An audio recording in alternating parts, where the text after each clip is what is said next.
Okay, welcome everybody to another a very heavy agenda live stream.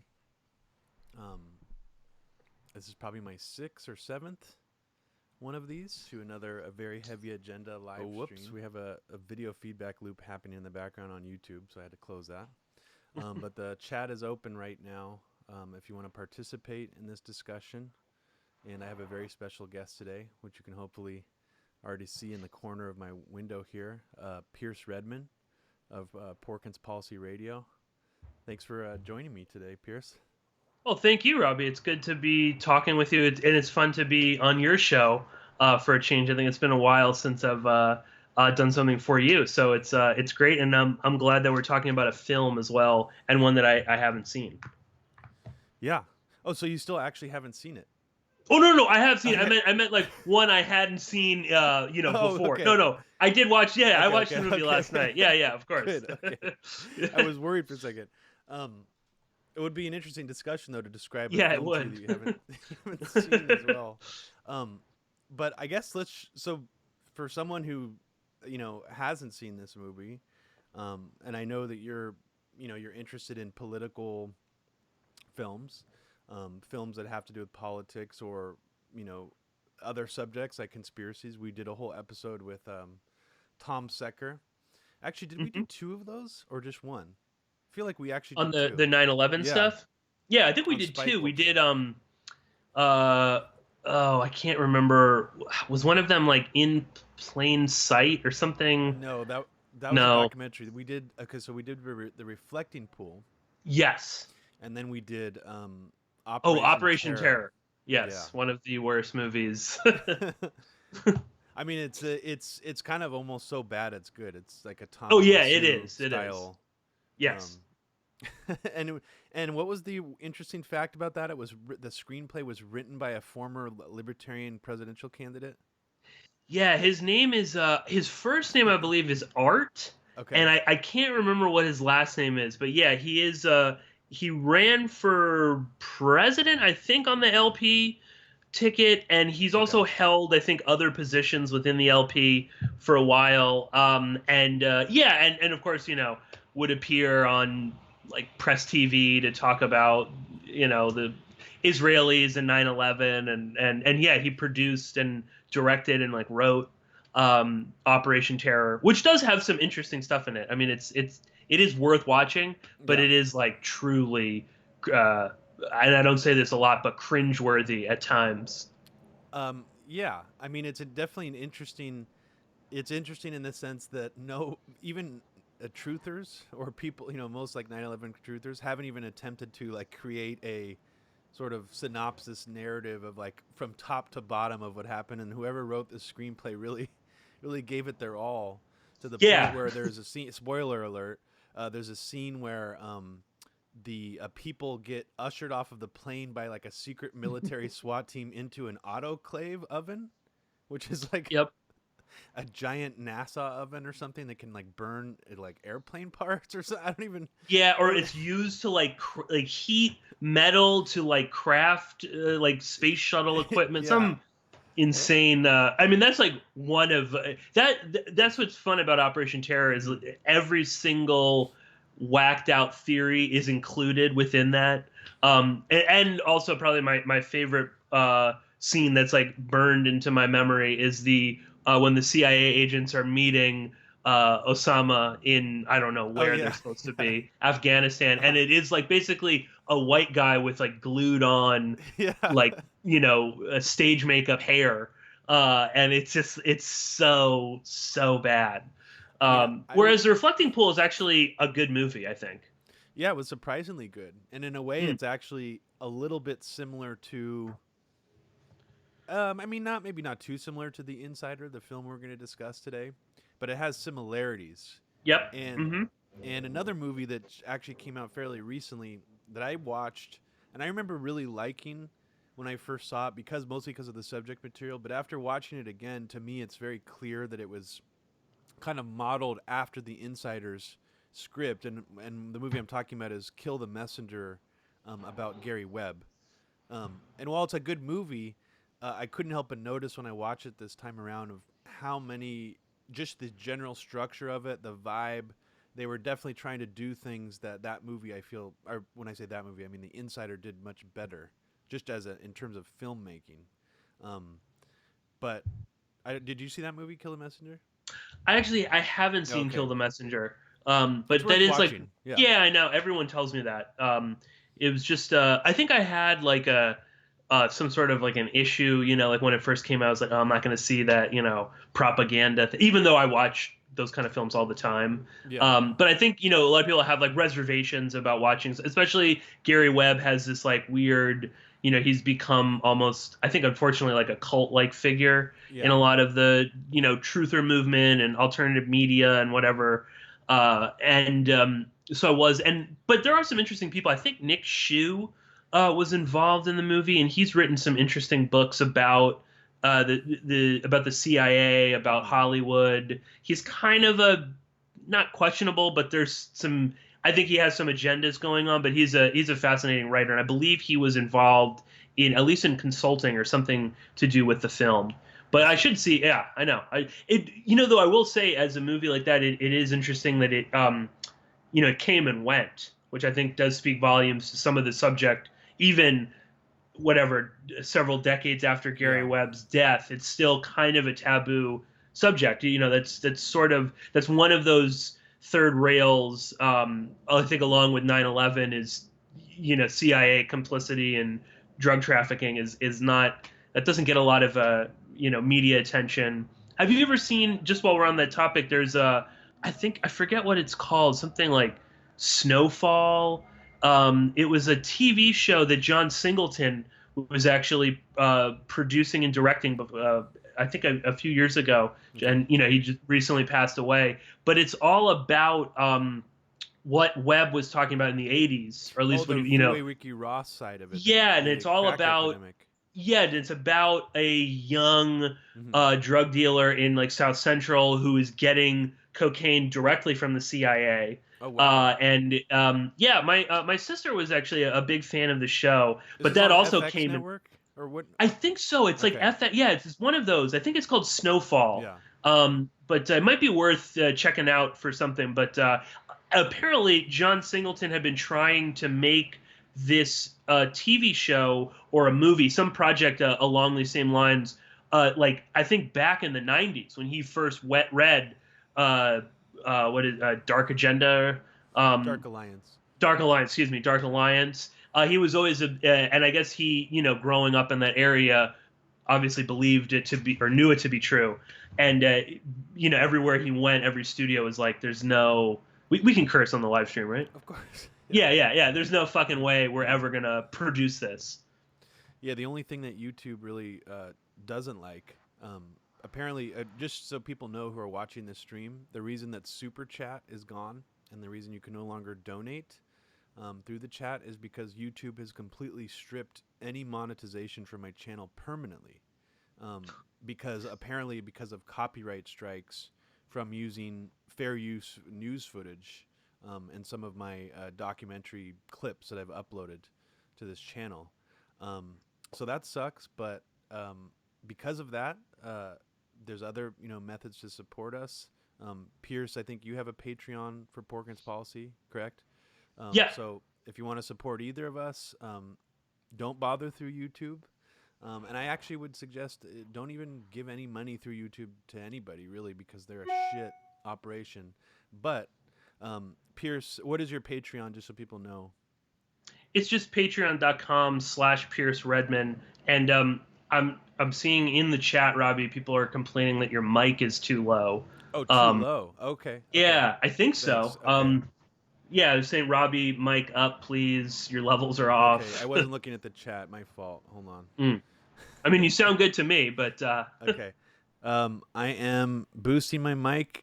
Let me know in the chat if this is better. Jenny, is it louder now? Does it sound better?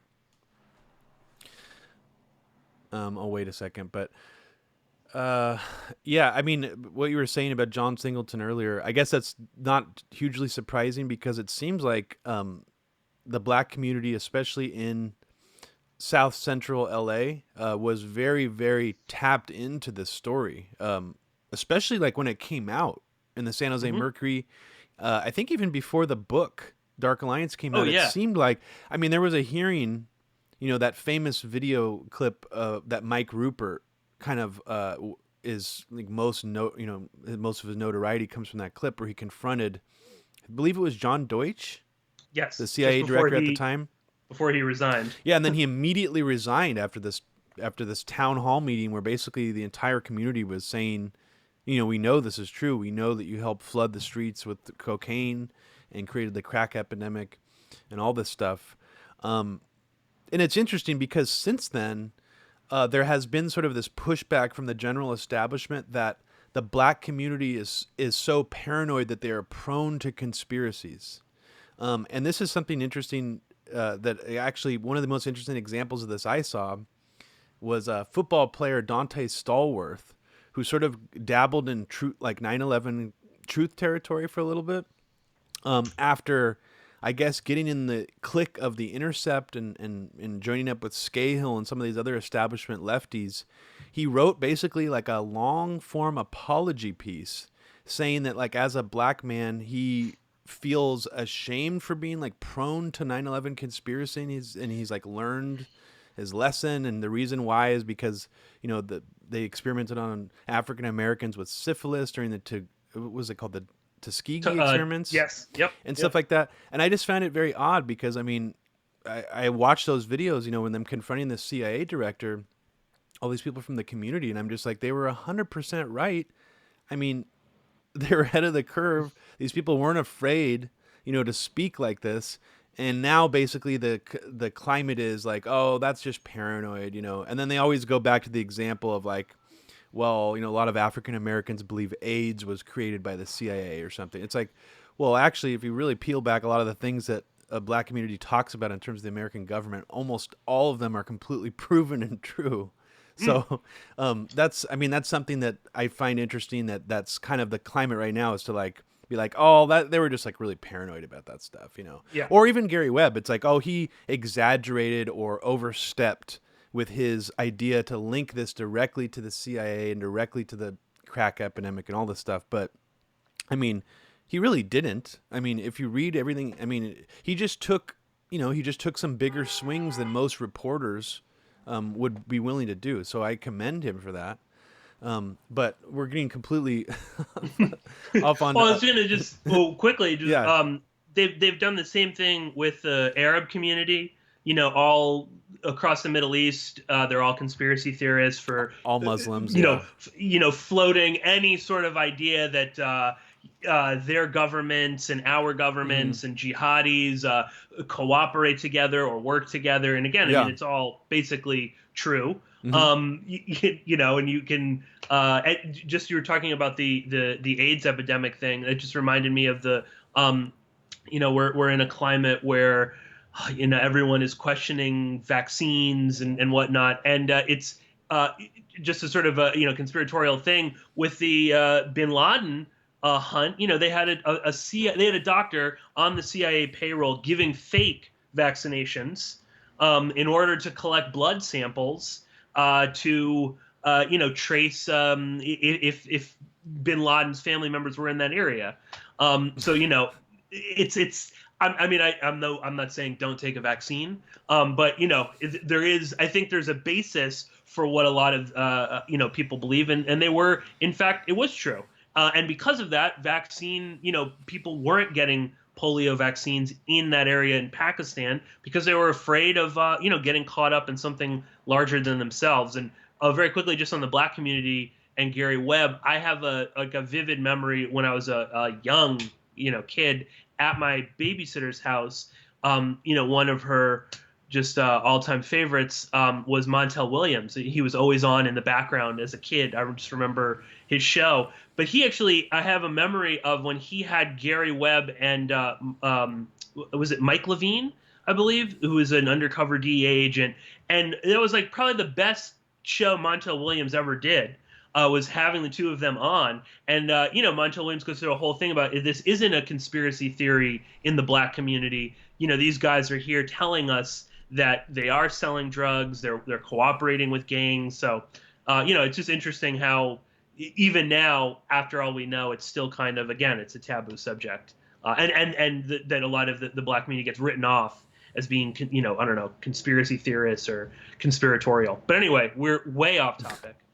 Yeah, and just the last thing I'll say about that is that, oh, I completely lost my train of thought. So it's probably a good time to move right. to the to the subject at hand. A movie that deals with a political topic that is, arguably way less impactful, I guess, or society doesn't find it as salacious as, the CIA working with the with drug traffickers. But The Insider, it's kind of I would almost describe it as sort of a low key political thriller in some regard, even though there's really no politicians necessarily involved in the story. But essentially, I mean, it's about a whistleblower from a major tobacco company. It's based off a real guy named Jeffrey Wigan, who was a top engineer, scientist. I'm not sure exactly what his role was, but he was highly involved in the chemistry and like the fundamental head of R&D, right? Yeah, like a really important figure in this company. He was let go, and I'm not sure. The movie, it probably glosses over some of this stuff, but he eventually becomes a whistleblower on 60 Minutes, and 60 Minutes is portrayed, with Mike Wallace, played by Christopher Plummer, great acting, and the movie basically takes us through this. And for anyone who hasn't seen it, obviously we're going to be discussing spoilers, so highly recommend people actually go check this movie out. You might even want to pause this live stream and go on YouTube and watch the full movie for free. Someone has uploaded a 720p. I think it's maybe not the best quality version of it. It's pretty good. Fully on YouTube. You can check it out right now. It's 2.5 hours long. It's kind of a slow burn, to say the least. But the movie, I mean, I for me personally, it's one of my favorite political films. I wouldn't say it's one of my favorite thrillers necessarily, but it's definitely one of my favorite political films. And I guess, Pearse, why don't you explain, what your takeaway from it was? I've been kind of almost badgering you to watch this for a better part of a year, I feel like. And so you finally watched it. We kind of had this idea to do this live stream about it. But I mean, tell me about what your experience was like watching it, and what your takeaway from it was, and how you rate it as a film in general, I guess. Yeah, I actually, I'm glad you did badger me, and I'm glad I finally did watch it, because it is a good film. It's something I'd never seen before. I think I kind of remember when it came out, like my parents seeing it, and I knew that it was like a big deal and people were talking about it, and but it seemed very, I don't know, I mean, stuffy for a kid of my age at that time. I was like, I'm not going to watch that, and I think I always sort of just kept those preconceived ideas going through. And I knew that it was about some kind of a whistleblower, but I didn't even realize that it was about Wigand and about big tobacco. I didn't even realize until I was watching it that it was Lowell Bergman, who's portrayed by Al Pacino in the film, was the guy behind, he was the producer of 60 Minutes. He was Mike Wallace's producer. And I grew up being a big fan of Lowell Bergman, like in high school. Oh, wow. He was a producer on Frontline.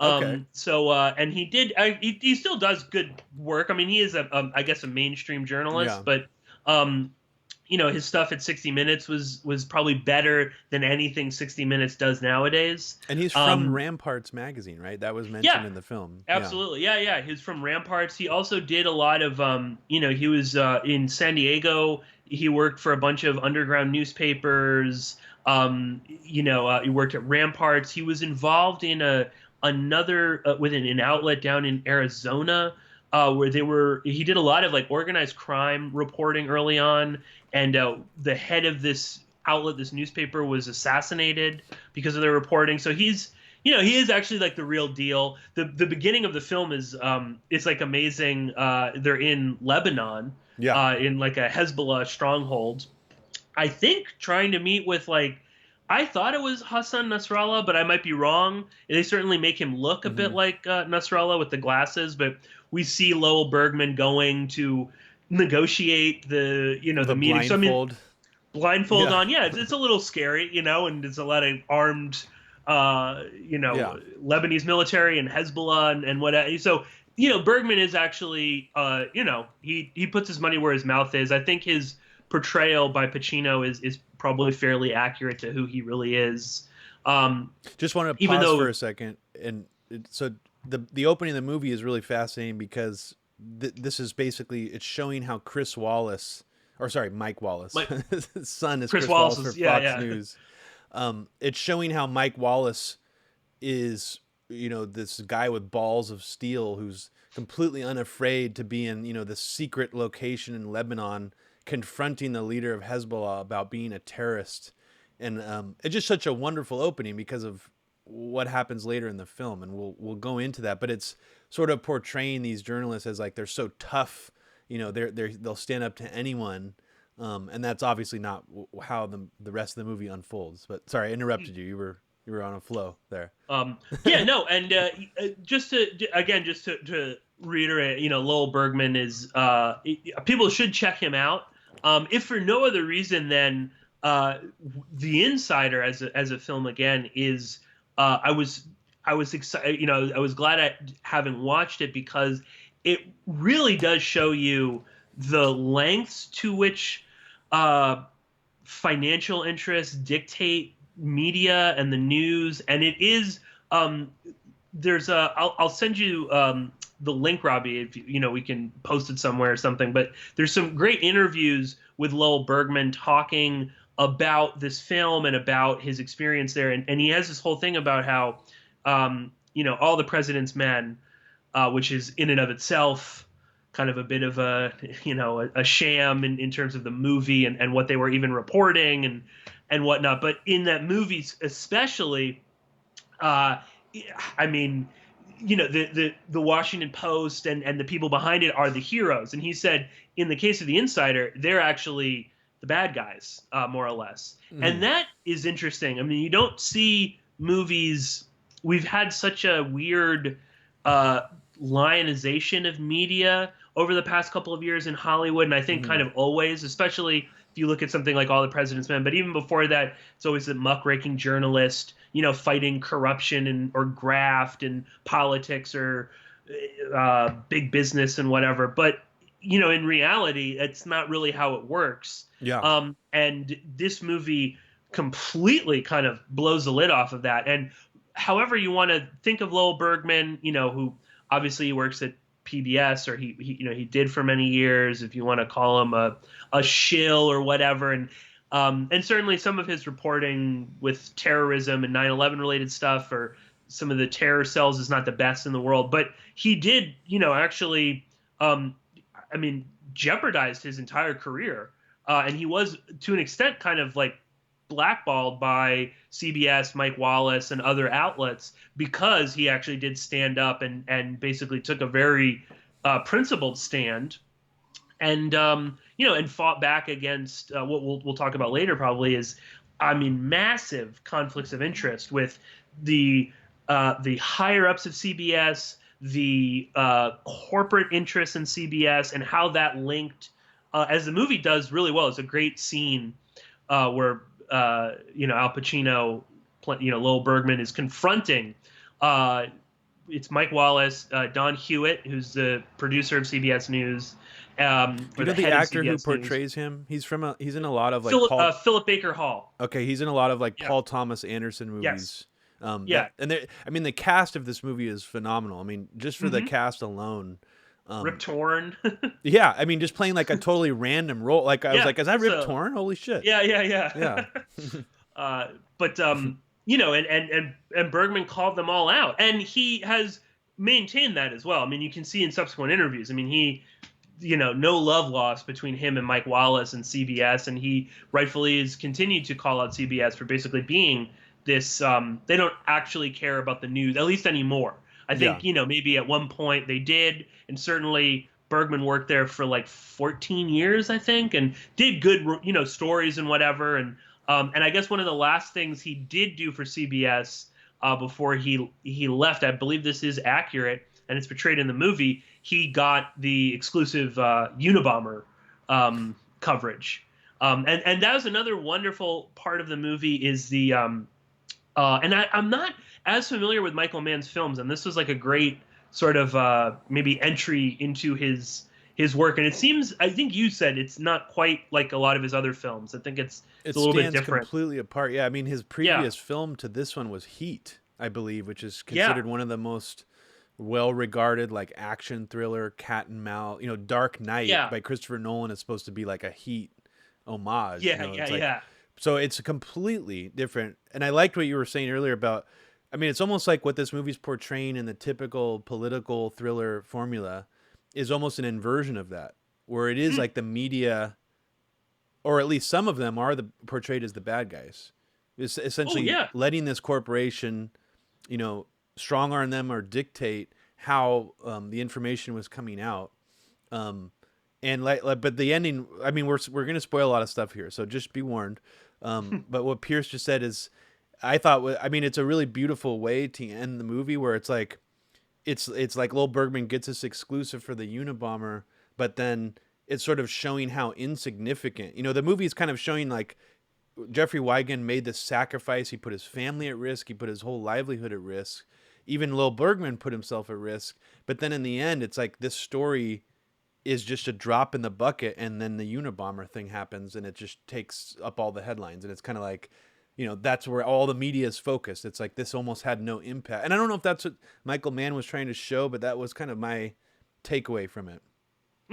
Well, he kind of he does structure the film it's bookended by two huge kind of media stories that I think is deliberate. The film, we're reminded, I mean, we are reminded. I was watching this last night with my girlfriend, and she was just sort of remarking at not in a bad way, but like how the film is like dated in the sense of like everyone's using payphones. Like even Lowell Bergman, like sometimes he does have a cell phone, but a lot of times he's like, conducting these, and who knows if that's whatever, dramatization, but a lot of, they're doing this all on payphones. He's calling sources and, while he's getting his dry cleaning and, but the film also, it does, it gives us a sense of, time, where it basically starts, with, we get the OJ acquittal. That's that's sort of front and center. We see them picking up newspapers. We see that a few times. There are headlines of papers where we see OJ. So that that gives us a sense of where the movie kind of starts, and then again it ends with so it starts sometime in 1995, and then it ends April 3rd, 1996, when Ted Kaczynski was ultimately apprehended. So, but it's interesting the way he kind of bookends it with those two stories. And obviously, I mean, at the time, OJ did dominate everything. I mean, it had dominated the news cycle all throughout the pre-trial, the trial, afterwards, then the civil case. I mean, that was just, it's still, to an extent, people kind of, obviously I've talked about it incessantly on my show. But I think it's a great, it's interesting too. I mean, when you look at those two huge media stories, and then in the middle is Jeffrey Wigand and how he kind of gets caught up in all of this. And also just on the Michael Mann in this film, and there's so many great, like weird, like not even close-ups, but like just sort of like over the head or just like the camera is not right in front, but just to the side, and you get it. It kind of gave me this sense of like really being in like Huygens' mind and like seeing the world around him and how everything begins to kind of collapse around it. And it is like you say it's like a slow burn. I think it is to an extent, but it's like a deeply psychological film, unlike maybe something like Heat or some of the other films that Michael Mann has done. It's a very like introspective film about the toll that blowing the whistle can take, the strain, how your life can unravel. So yeah, it's just a tremendous movie, I think. Yeah, well, I'm glad you watched it and enjoyed it. And I mean, I knew you would appreciate it. I mean, I'm sure Tom would probably appreciate it as well. I mean, just as a film, it's really well made. There's something, after a recent watch, I had a few criticisms of it. I feel like some of it maybe is a little bit overly dramatic. The atmosphere, I love the atmosphere in the film. I love sort of the vibe of it. Even a band that I don't even listen to, Dead Can Dance, I guess they did half of the soundtrack. There's a lot of sort of like operatic gothic singing that actually really works for the movie. But I think that some of it maybe could have been dialed back a little bit in terms of some of the heavy-handed dialogue. There are some interchanges between Al Pacino and Russell Crowe's character that are a little bit on the nose. It could have been maybe written a little more nuanced, but other than that, I mean, I think it's one of the best.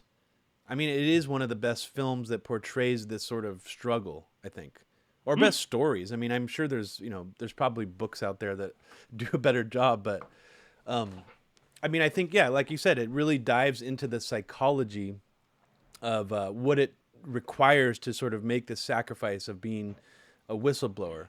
And I think it works better than some other films or stories I've seen where it's like the whistleblower character is portrayed as like this heroic, figure who's maybe a little bit flawed, but is a really noble person. And I feel like they did a good job of making Jeffrey Huygens seem very flawed, very temperamental. He had anger issues. He was almost portrayed in the movie as a not very likable guy in a kind of a weird way. Like he's kind of a little bit cold, and I think that really worked for the movie as well, because it's like that is probably, that's more realistic feeling. First of all, it's like your whistleblowers or these people who come out and bring this information, they might not be the most, prepped for camera or camera ready or, people that really give you warm feelings. And I mean, I don't know how much that played a role in it. Like, I know that Russell Crowe apparently watched, like hours and hours of tape of Jeffrey Huygens to actually emulate his performance. I don't know how much. I watched a bunch of videos of Huygens. I mean, it is like there are moments where it is also. I know Russell Crowe can be not. Some people love him or hate him, I think. Yeah.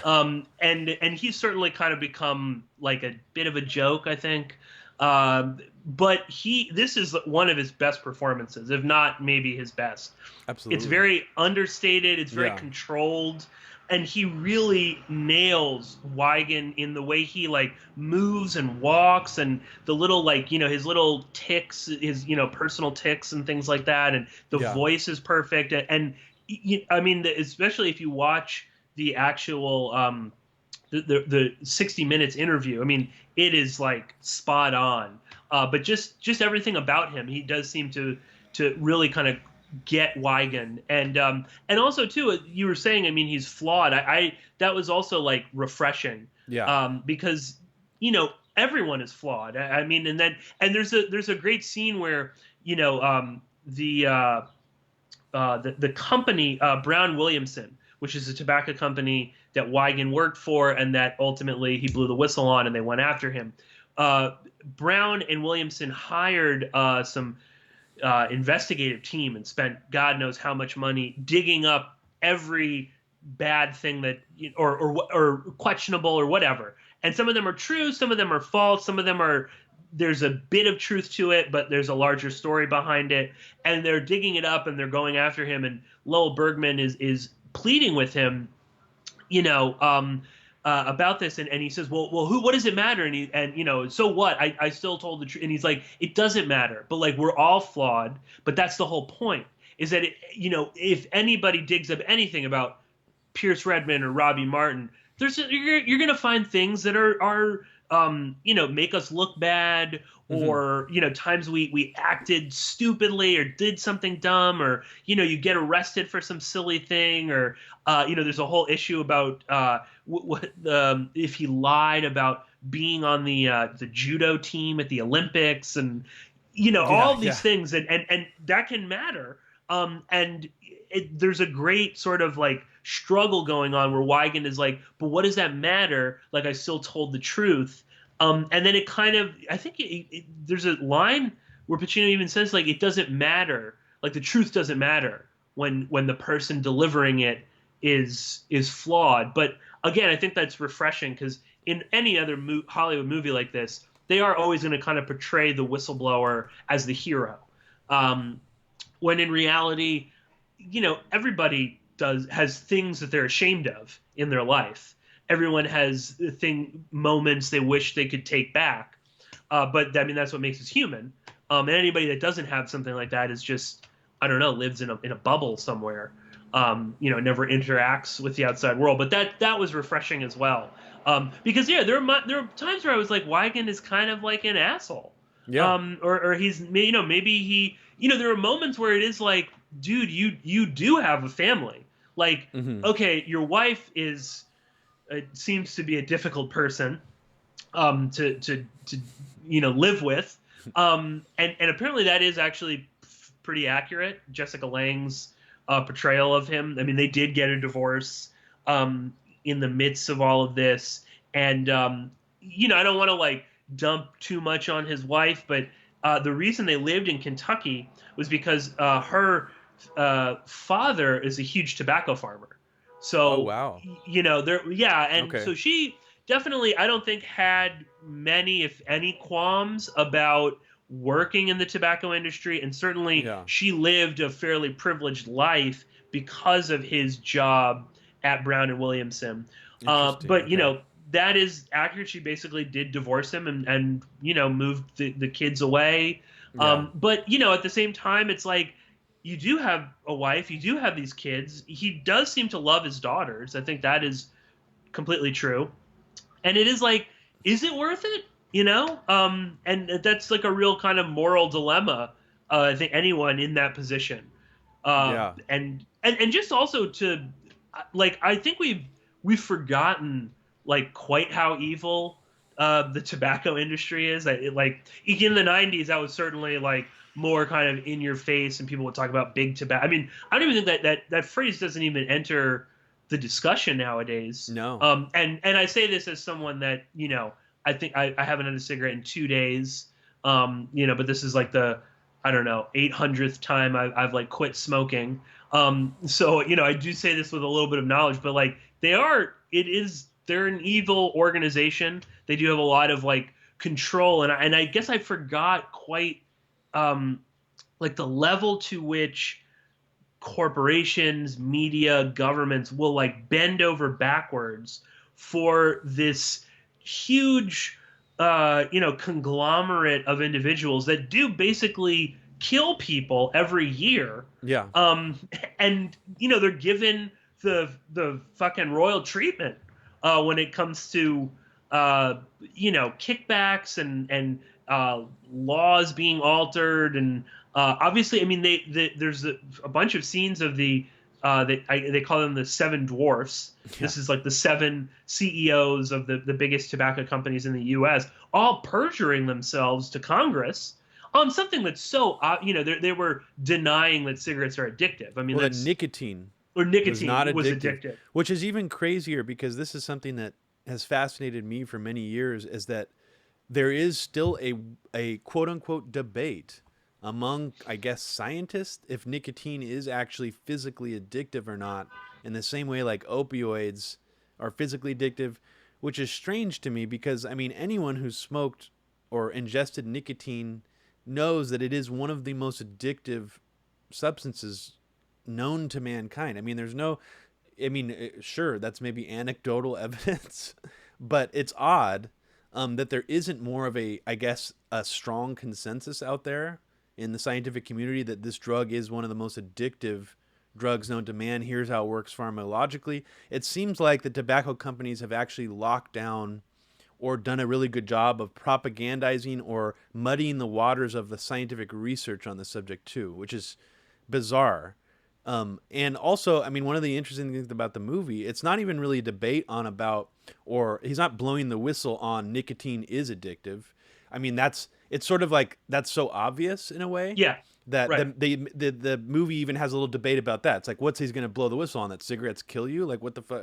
How is this? Yeah. That's not news. But the interesting thing in the movie is it talks about and it reveals these other things that tobacco companies do that I don't think most people are aware of, where they actually modify the molecules of the nicotine. They genetically engineer the tobacco plant itself. It's genetically modified. You know, when you talk about no GMOs, tobacco has actually been one of the most heavily genetically modified crops that human beings consume. I mean, that's a fact. And in the movie, specifically the few things, I mean, and I don't know, the Vanity Fair piece that the movie's based on, I actually haven't read. So maybe there's more specific things that he blew the whistle on. But one of the things was that they use some kind of ammonia chemistry to make the nicotine cross through the blood-brain barrier even faster. So you get your fix even faster. And then also a flavoring ingredient added to the tobacco that's actually a lung carcinogen, like that causes, like tobacco already can give you lung cancer just straight from the crop, not sprayed with any chemicals, not genetically modified. So to think that tobacco companies are actually adding chemicals and modifying them, that actually making tobacco more carcinogenic is insane. I mean, and that's something I just had no knowledge of before even watching this movie. So, you know, that's worth looking into. You know, I mean, I don't know how much journalism that's been done on that subject since then, but as you were saying before, it is strange how this idea of big tobacco, how powerful the tobacco companies are, have sort of gone by the wayside. And now we mostly, you know, hear about like the NRA or these other big organizations. Or opioids, you know, I mean, that's kind of taken, and I'm not, you know, it's not to like diminish, you know, how many people are suffering because they're hooked on OxyContin, but I think I don't know if there's really any argument. More people smoke than take opioids. I would think. Yeah. Just because, I mean, it's so much easier to get cigarettes. I mean, and again, just the debate over nicotine. I mean, I have a nicotine patch on right now and was chewing Nicorette before we started the live stream. So it's definitely, like, I haven't had a cigarette, but I've certainly had nicotine. Yeah, you know, I mean, nicotine with this thing. I mean, I have been off cigarettes for about maybe 6 or 7 years, but I haven't been able to get off nicotine. No, it is. I mean, and also, like, find me like an ex drug user, alcoholic that doesn't smoke cigarettes. You know, it's like people like, you know, people will make the thing. It's easier to quit heroin than cigarettes. And that's true because, like, you know, and if you go to a drug rehab program, your day is also like structured around your smoke breaks. You know, like they know that, like, okay, you can quit all these other things, but you can't just stop smoking all at once. So yeah, but it is interesting that the stuff that like Wigan was specific on, like the ammonia, which is evidently that's why Marlboro owns like something crazy, like 40% of the market of cigarettes is like Marlboro, and that's because they like use the most ammonia in their cigarettes, and that's and I was a Marlboro Red smoker my entire life, and you know, people always, oh, you know, Reds are so harsh. I think that's because of the ammonia. You're absorbing it so much faster into your lungs. And that's why like a Marlboro Red will feel like a stronger cigarette than say like a Camel or a Marlboro Light or something like that. And yeah, then there's the coumarin, which is this flavor enhancer that Weigand was talking about. He also spoke about it's not in the film, but it is in the original 60 Minutes interview that a lot of the tobacco companies, including Brown and Williamson, use glycerol they like spray glycerol all over the tobacco to make it moist. And glycerol on its own is not carcinogenic, but when you ignite glycerol, it becomes super carcinogenic. And again, that they knew this and looked the other way. So yeah, that's the thing. I think you might, oh well, yeah, it's about how bad cigarettes are. It's like, duh. But no, I mean, what they're really talking about is, and that Weigand also blew the whistle internally. He was lured into this position based on the fact that he might be making a safer cigarette, which I guess is, how he justified it. He also is open in real life and in the movie about, well, they paid me really well. One of his daughters has acute asthma, and she required, a lot of medical care because of that. And he had a great medical plan through Brown and Williamson. So he was also like, well, I'm not going to pass that up. Mm-hmm. But, slowly he basically found out that they're not there to make cigarettes safer. They're there to, basically make them more addictive, to add things to, and basically they said, he protested using coumarin because he said this is just really bad and it's horrible. You will kill people. And basically, he was told by the heads of Brown Williamson, well, that's not going to be good for our sales. So what you have to, I think in his own words, quote, shut the fuck up about it. Yeah. And you brought up something interesting. I mean, like, as far as him being like this, noble, heroic figure who risked everything to blow the whistle on this tobacco company. I mean, the movie definitely portrays something more interesting, more nuanced than that type of like character archetype. And also, I mean, things that he said. I read a quote from him. I don't know where it was from, but it was.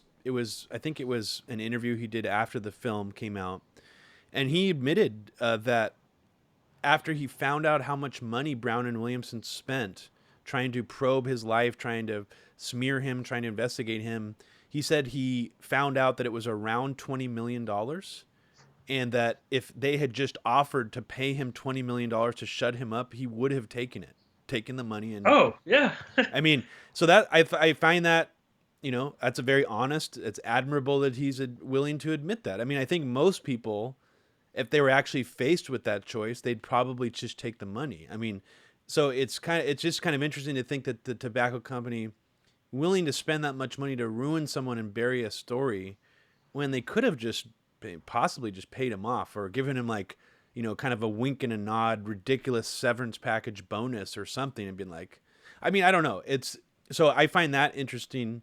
Well, he's honest. I mean, and that's, like you said, right, there's no one, I don't care who, we all like to pretend that we are holier than thou and pure as the driven snow. We're not gonna, I would never take the money, and especially like in the truther community, the conspiracy culture, we all like to think that we would be Gary Webb, right? But fuck that. I'm not gonna, get suicided or die, for some, that's not the hill I'm going to die on.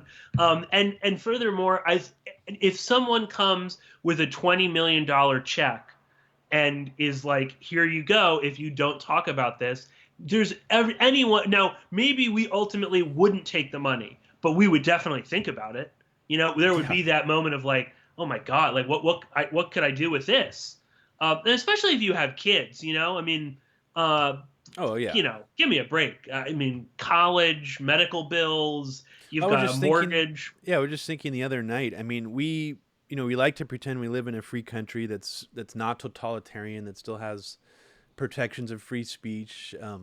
Technically we do have the First Amendment still, but I mean, in reality, if you have a family, if you have a wife, if you have loved ones, doing truly adversarial journalism or whistleblowing in the United States can only really go so far.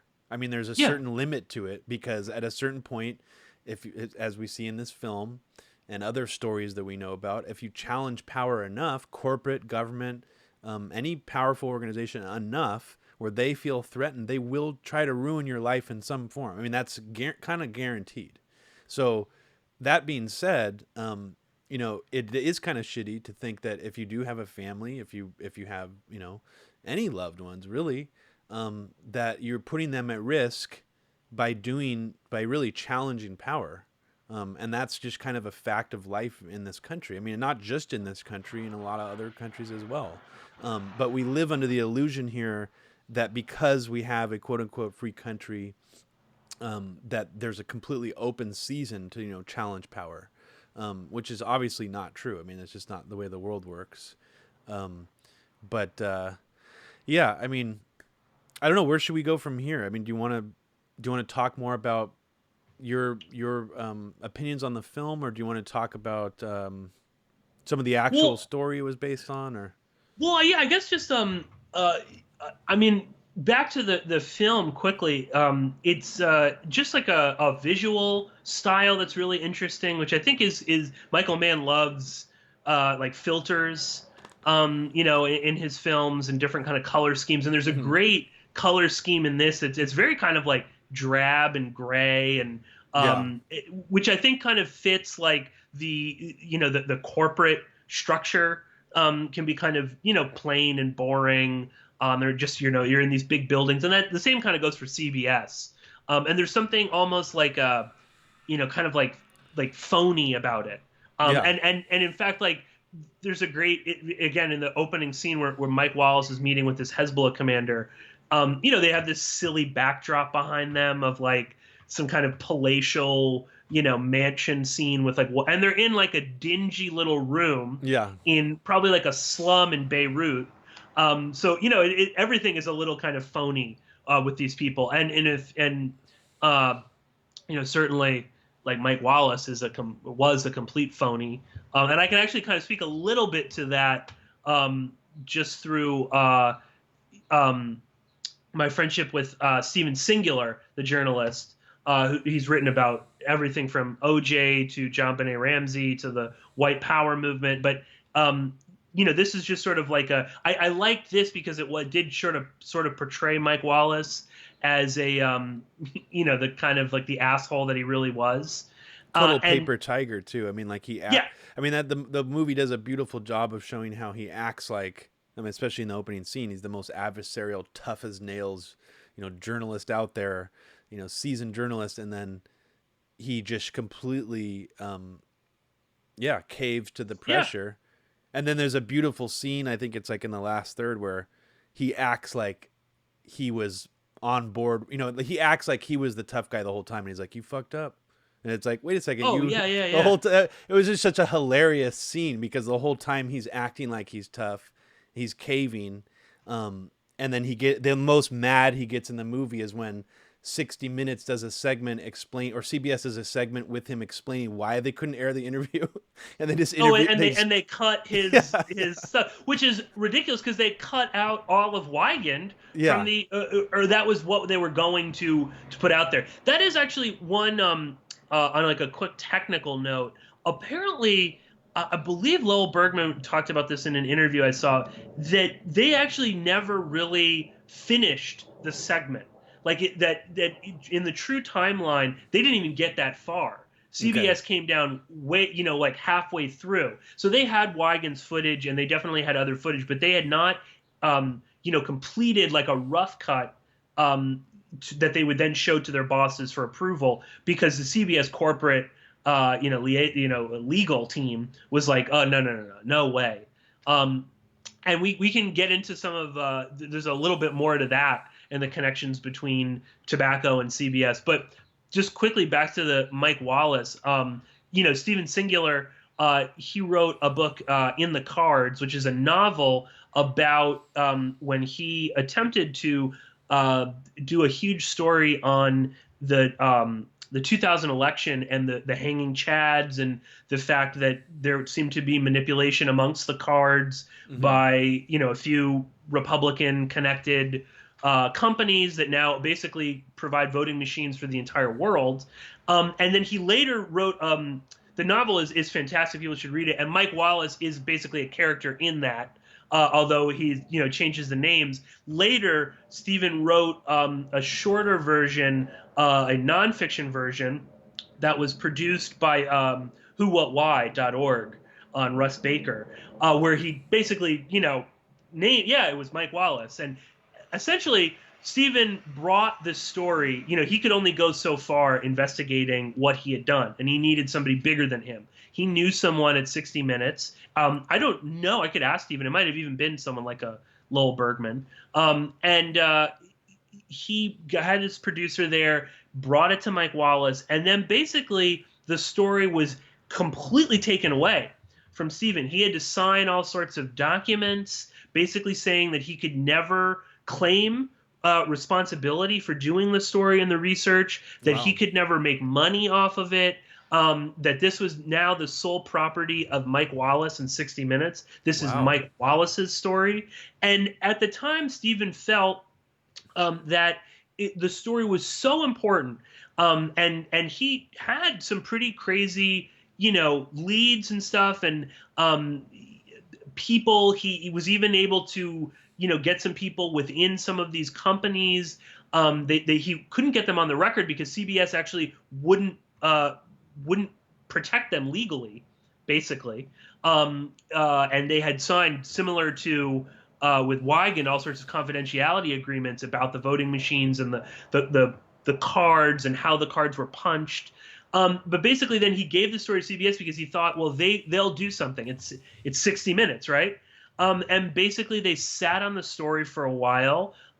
There was most likely some kind of political pressure, and then basically they kind of waited, and then they were like, well, listen, nobody cares about this story anymore. It's not news. And Mike Wallace was basically like, I don't give a shit. I'm not going to do it.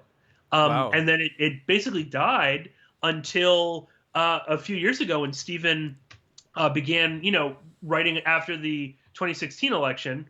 He started thinking about the whole voting and whatever. But yeah, I mean, Stephen was on my show twice to discuss both In the Cards and then the nonfiction version.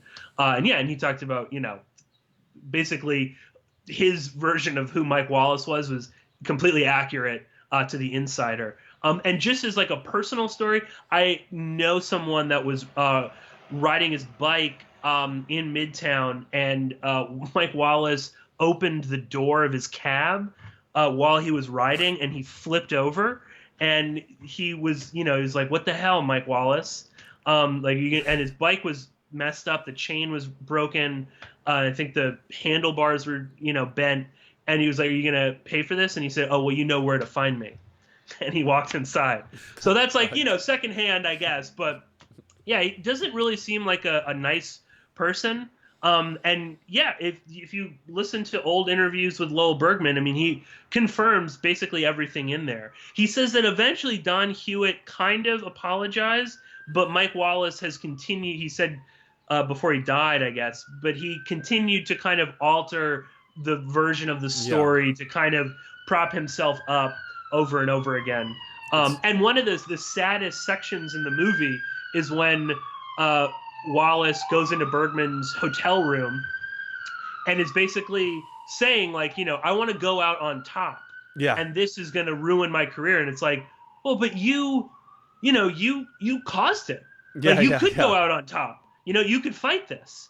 And apparently that there's a great line where he says that I'm not going to wander around the wilderness of public radio. And that is a direct quote from Mike Wallace to Lowell Bergman. Yeah. Yeah. I mean, it was wonderful. I mean, that and just to fill in some details there, again, spoilers. Lowell Bergman essentially does something really smart where he leaks the whole inside story about how CBS tried to suppress this Wiegand interview. He leaks it to the New York Times, I believe, and gets them to expose the story and embarrass Mike Wallace, Don Hewitt, and CBS corporate. And that created enough pressure so that CBS eventually aired something. But as you're saying, it was never finished. But they eventually did air at least part of the interview because of the pressure. Well, and Mike Wallace also made it sound like, CBS stopped me from doing, I mean, he doesn't say me, he says stopped us. Yeah. But that's a total, it's a lie. I mean, it's factually inaccurate. It's just one of those, it's just sort of something that Mike Wallace would have to live with, I guess, until his death. Although he is, like all of these kind of lionized TV journalists, I mean, he is still this, golden god. No one's going to besmirch Mike Wallace. Do you know about his son that died?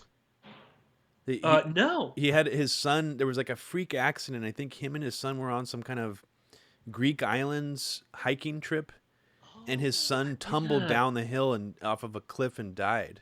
And so his remaining son, Chris Wallace, a flagship Fox News reporter.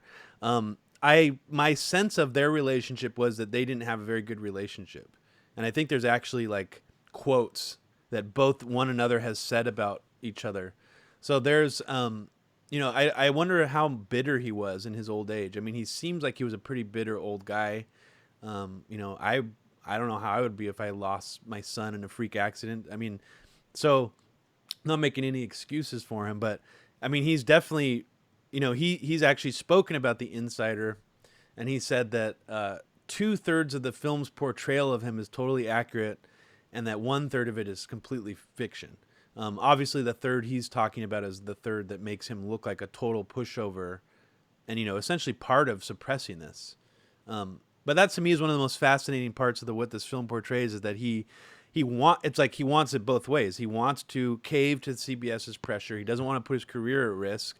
But then when he's exposed for it, he wants to appear that he is sort of this adversarial, fighting the power kind of a guy. Even in that little scene where he tells the producer, "You fucked up," and it's just such a beautifully done. Yeah. I mean, it just it almost provokes laughter. Where do you get off? Yeah, and then it comes right before, and I'm trying to remember. Actually, I think it's a different scene, but this is one of my favorite quotes in the movie. It's a little heavy-handed, but it's a great Al Pacino kind of monologue in the movie. It's like probably one of the most Al Pacino classic moments that reminds me of his other films. And he's telling the producer, he says, "And Jeffrey Wigand, who's out on a limb? Does he go out on television and tell the truth? Yes. Is it newsworthy? Yes. Are we going to air it? Of course not. Why? Because he's not telling the truth? No. Because he is telling the truth. That's why we're not going to air it. And the more truth he tells, the worse that it gets." And that's kind of, I mean, he's almost kind of reiterating what CBS corporate comes and tells him in that tortious interference, meeting, which I kind of wanted you to speak on that. I mean, basically the CBS corporate person tells him that, well, by the very nature of his non-disclosure agreement, the more truth he tells, the more we can get sued for this, or the more we're put out on a limb and legally responsible. So go describe that scene, because to me that's kind of like the crux of the whole narrative in a way, and what makes this so interesting. Yeah, well, it's so it's the I guess general counsel for CBS is played by Gina Gershon. Again, just like a lot of big name people in the movie, but who's still incredibly hot. She's oh my god, amazing, right. But and she's quite good in this. There's a great scene where I guess after Wallace is humiliated, where she calls him Mike, and he just and again, just typical asshole, like big swinging dick, belittles this woman in front of 30 people, and I'm Mr. Wallace to you, and blah, blah. And that again was just so rich, because he was totally in line with what she was saying before, and then now suddenly he's going to attack her for doing, essentially what is her job. I mean, she's general counsel. She's supposed to be kind of, like a spineless, or she's a lawyer, she's doing what she's supposed to be doing ultimately. This whole, like legal argument that comes about is, I think even there's a line where Pacino says, like, is this Alice in Wonderland? And it is like one of those amazing, like, moments where basically they're saying that, the more that it's out, she even says it's better if he is a liar or if he does lie about something, because then Brown and Williamson, they could care less. They would prefer if he was a liar or if he lied about something.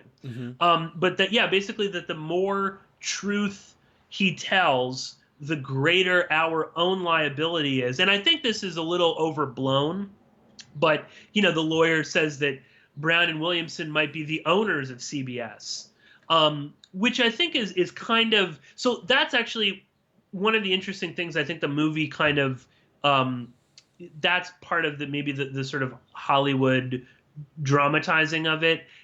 Number one, like CBS is really gonna, CBS has incredible amounts of money. I think they probably could have fought to an extent, although I guess this is not mentioned in the film, but in reality, I think it was ABC, or no, it might have been a CBS affiliate in Chicago, I think it was, that had recently been sued by Brown and Williamson, and they ended up paying like $3 million to Brown and Williamson.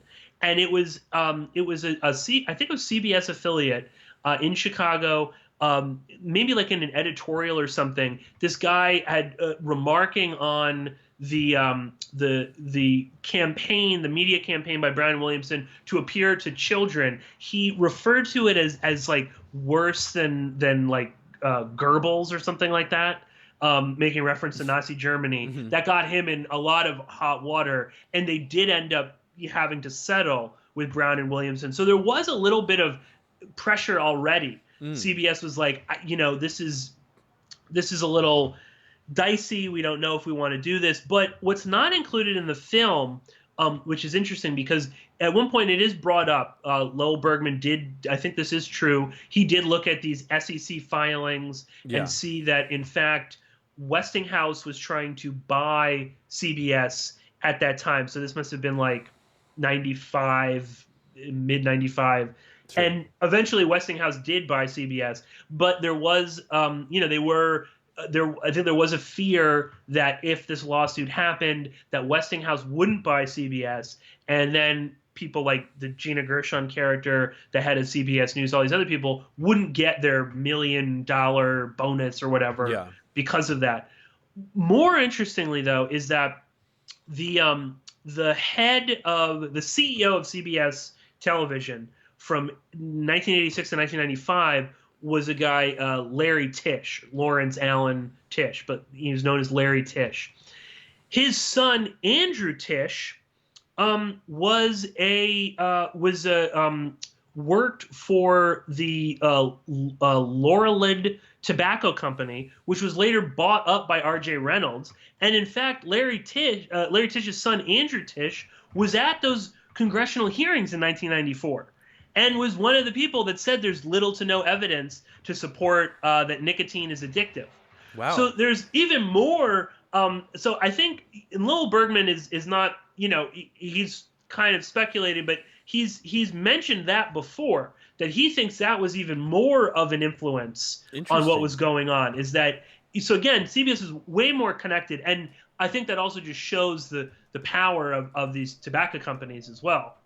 And the sort of intersecting things, but that's I think even more interesting. Is you've got this guy whose dad owns CBS and he works for a massive tobacco company, and they don't want to rock the boat when it comes to that kind of stuff. So I think that again that's what was playing more of a role here. Not that Brown and Williamson was going to take over CBS, and I think that's crazy. CBS might end up paying them money. They've got to deal with a settlement, but a tobacco company taking over a news outlet because of a negative story, I mean, that's just not going to play well in any kind of PR situation. But when you factor in that Andrew Tisch was in fact was part of the Seven Dwarves, that's a little bit more interesting. I think that was probably putting a lot more pressure on them. But back to what you were talking about with this crazy, what's it called? The legal phrase? Tortious interference. Yeah. A company or someone, whoever's compels someone to break a non-disclosure agreement is technically liable for Yes. some kind of lawsuit. Which, and in the film, there's a scene where in that this conference room scene where they're talking about this, Al Pacino says, but that's what we do every day. Yeah. That's like sort of like part and parcel for what a journalist does, is they Mm-hmm. are always convincing people that don't want to talk. And many times they are disclosing information that is, breaking some sort of a non-disclosure agreement or a confidential settlement, or I mean, that's kind of par for the course. So again, it's this sort of weird legal doctrine that's being used to basically censor them. And again, I think it also Yeah. shows the power of like Bergman has talked about before, the power that like it's actually easier to get a government whistleblower to reveal stuff, and many times they, it's a lot. That road is easier to get through than a corporate one, That makes and sense. that Yeah. these like that's why we see very few, if any, corporate whistleblowers. Oh yeah. um Yeah. there's really only like a handful that we can remember, whereas there are lots of government whistleblowers. And obviously some of them, I mean, Reality Winner is still in prison. John Kiriakou went to prison. You've other people have their lives ruined, but the corporate ones are really scary. And again, to go back even to Steven Singular's work with the voting machines, I mean, he had some people, but they were so terrified of what was going to happen, and you see that in the film too.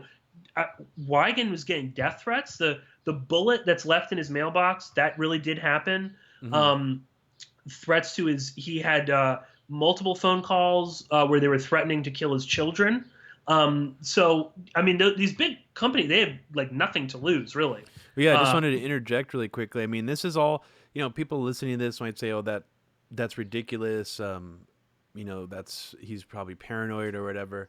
I mean, there's actually, I think it might have been Who What Why, maybe. Then now that I'm thinking about it, that did an investigation on the BP oil spill, yeah. and they found, or maybe it was another journalist who found that there were massive networks of paid trolls, Hmm. paid by some kind of PR agency for BP to downplay the damage that was being caused by the oil spill, and then also make threats to people, investigative reporters, and people who were looking into it, make death threats. And this is a corporate, this is a corporation. So, um, this obviously this kind of stuff happens all the time. But this movie does a great job of just showing you just like sort of one slice of how it happens. Oh yeah, yeah, and I don't think it's anything new. I think it's just, when it comes to a company as rich and powerful as Brown Williamson, I mean, I think they can, or like say like something like BP. I mean, Yeah. they can really kind of up the ante. But that should also kind of give us pause for small companies. It doesn't have to be a Fortune 500 company. If you're a relatively wealthy mid-range company. I mean, you have lawyers. You can hire private investigators to go through someone's trash or talk to ex-wives or girlfriends or dig Mm-hmm. up. I mean, nowadays with the internet, I mean, we're all guilty of Googling something we shouldn't have, or sending a bad email to somebody. So yeah, I think it's probably still pretty rampant. Oh man, I mean, I Whereas can't at even least with the imagine nowadays. I mean, it's almost like with the information Google has, it's worse than the Stasi. I mean, it's like the amount of stuff they have on us, just from Google search history. I mean, this is just a complete side note, but I mean, I was trying to obtain documents from a whistleblower who worked for Google, um, and in the end, he didn't end up giving me any documents, but he admitted to me his own unethical behavior of being able to use the Google search history records to look up the search history of some obscure musicians that he wanted to work with and collaborate with, to get inside their head and learn about them, essentially, to be able to approach them in a more strategic way, I guess, when he reached out to them to collaborate. I mean, and that's like something, I guess, in the bigger scheme of things, relatively harmless, but just that alone is such an egregious, crazy privacy violation. I mean, I would be horrified to think that someone, would approach me who had seen my Google search results and knew that information about me to try to manipulate me, or, I mean, anything like that. I mean, so, but what that information can do to ruin someone, I mean, it like you said, it really could ruin anybody. I mean, there's Oh probably yeah, yeah. very few people on the planet who have not typed in something compromising or embarrassing Hmm. in Google. So yeah, I mean, I think nowadays it's so much worse now. I can't even Yeah. imagine what a corporation could do to someone who blew the whistle like this now. Well, and also too, back to, the government has continued to become less and less stringent when it comes to reprimanding Fortune 500 companies for any number of, I mean, I think especially kind of starting with Obama, but absolutely, I mean, under Trump, it's just sort of all bets are off. Corporations can do whatever they want now, but there's really no, there's no like check on them, so to speak. The Yeah. government's not going out. Again, the seven dwarves were never held up on perjury charges. Well, They that's knowingly lied to Congress. yeah. With that, I mean, just that alone is so ridiculous to think of all these congressional hearings are a sham. I mean, if those people could get up there, 7 of them, and can actually, under oath, with their hands up, say that nicotine is not addictive, I mean, the whole thing is completely pointless.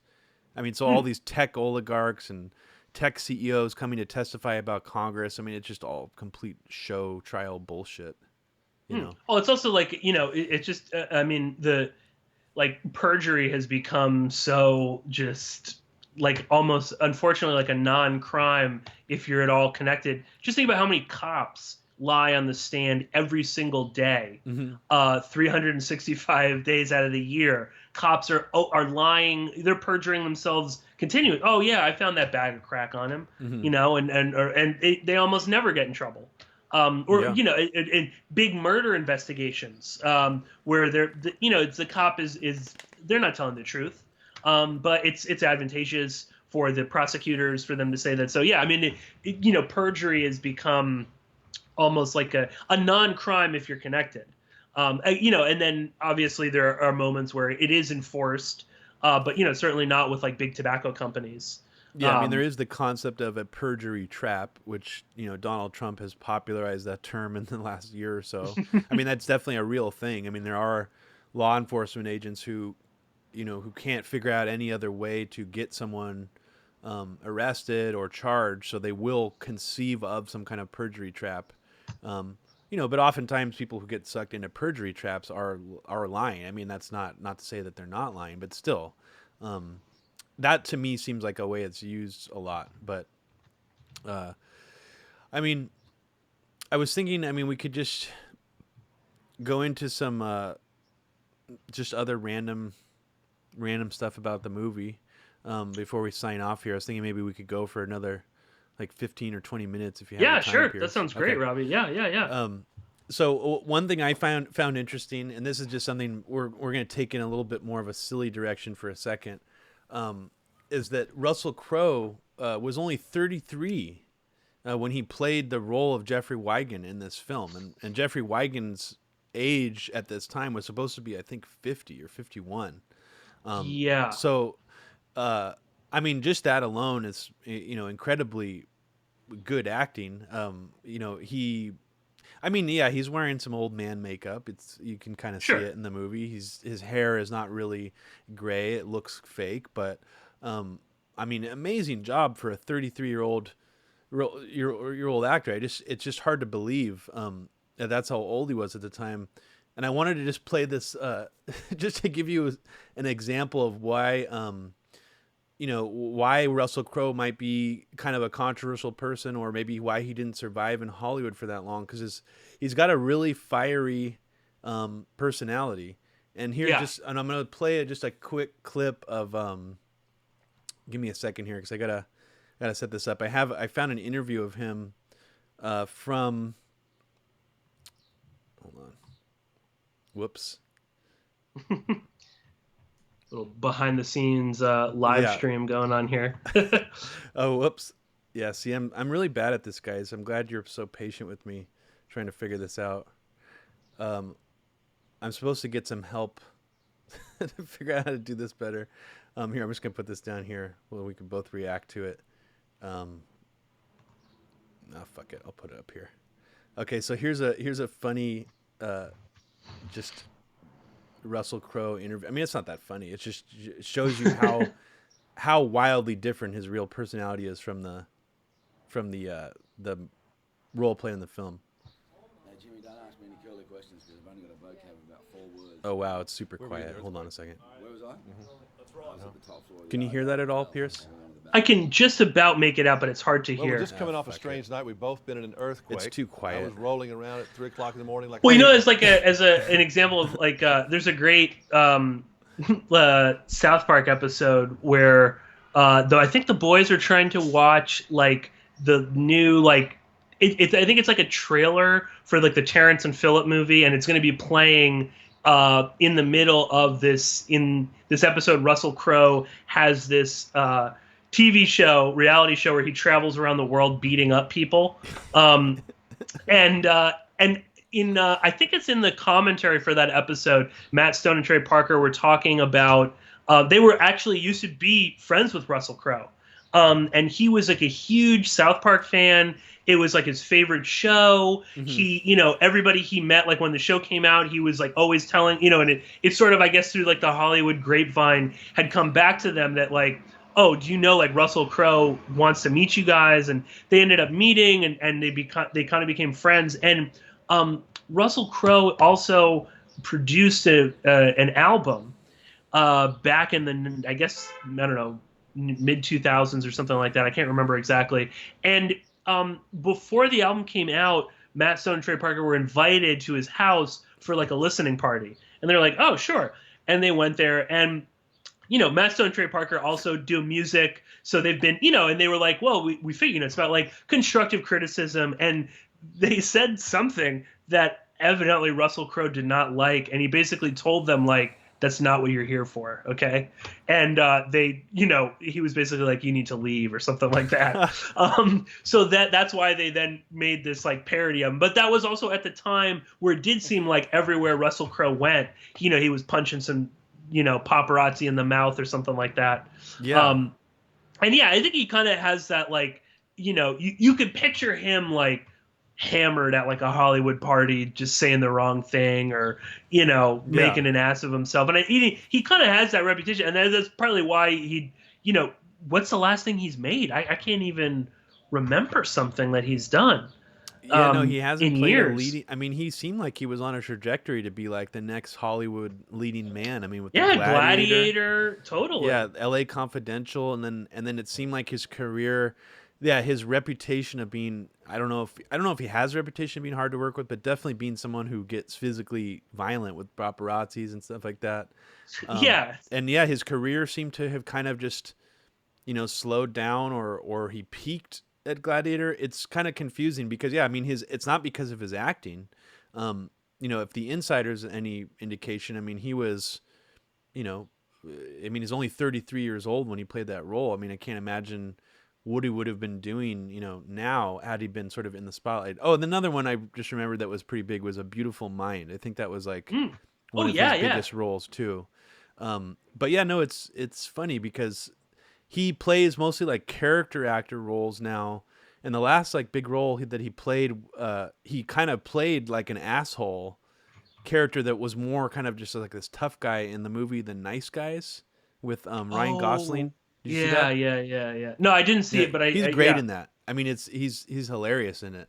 But no, it's funny. I mean, and even Al Pacino's role in this is interesting because Michael Mann, I guess he always had the role of Lowell Bergman. He always had Al Pacino in mind for that role, and he wanted specifically, and I think it was really apparent in the movie, he wanted Al Pacino to play a role that he's never played anything like before in any other movie. I mean, this is so unlike, not just it's unlike other Michael Mann films, it's also unlike other Al Pacino leading role films. I mean, it's a completely different style performance. Oh yeah. It's like one of his most low key, Mm-hmm. understated performances of his career. And in a way, I almost feel like that makes it one of his best. Oh yeah, and Bergman too is like, I mean, lives in Berkeley. Was like a a leftist. His parents were both fairly left wing. His mother or his grandmother or something was like a labor activist in I forget what it was.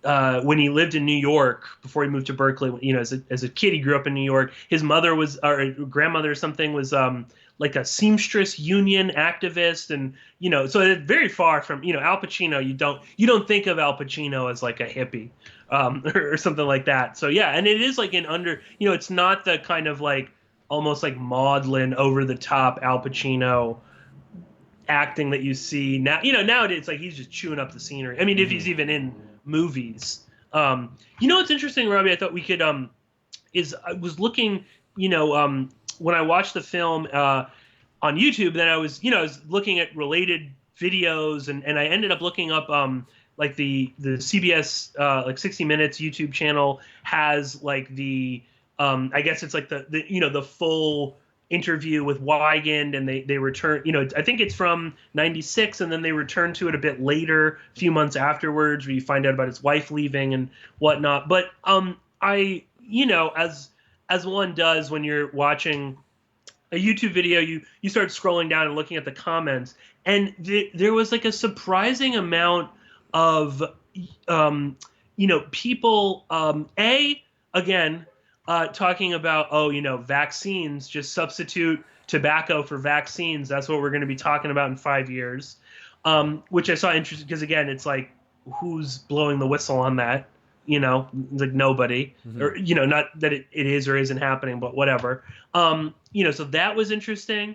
Then a whole bunch of comments about, how CBS was acting like Robert Mueller, and this is like what we should be viewing this in the light of Robert Mueller and his investigation, and even some comments that were saying that like Weigand, that Trump is like Weigand going up against speaking truth to power. So it's just interesting to see like how in this day and age, like everything is we view everything through that lens. And it's so just depressing, like, honestly. yeah, exactly. I was like, what on earth are you talking about? It's like the vaccine one was like, duh, you always find those things, you're going to find those kind of comments anywhere.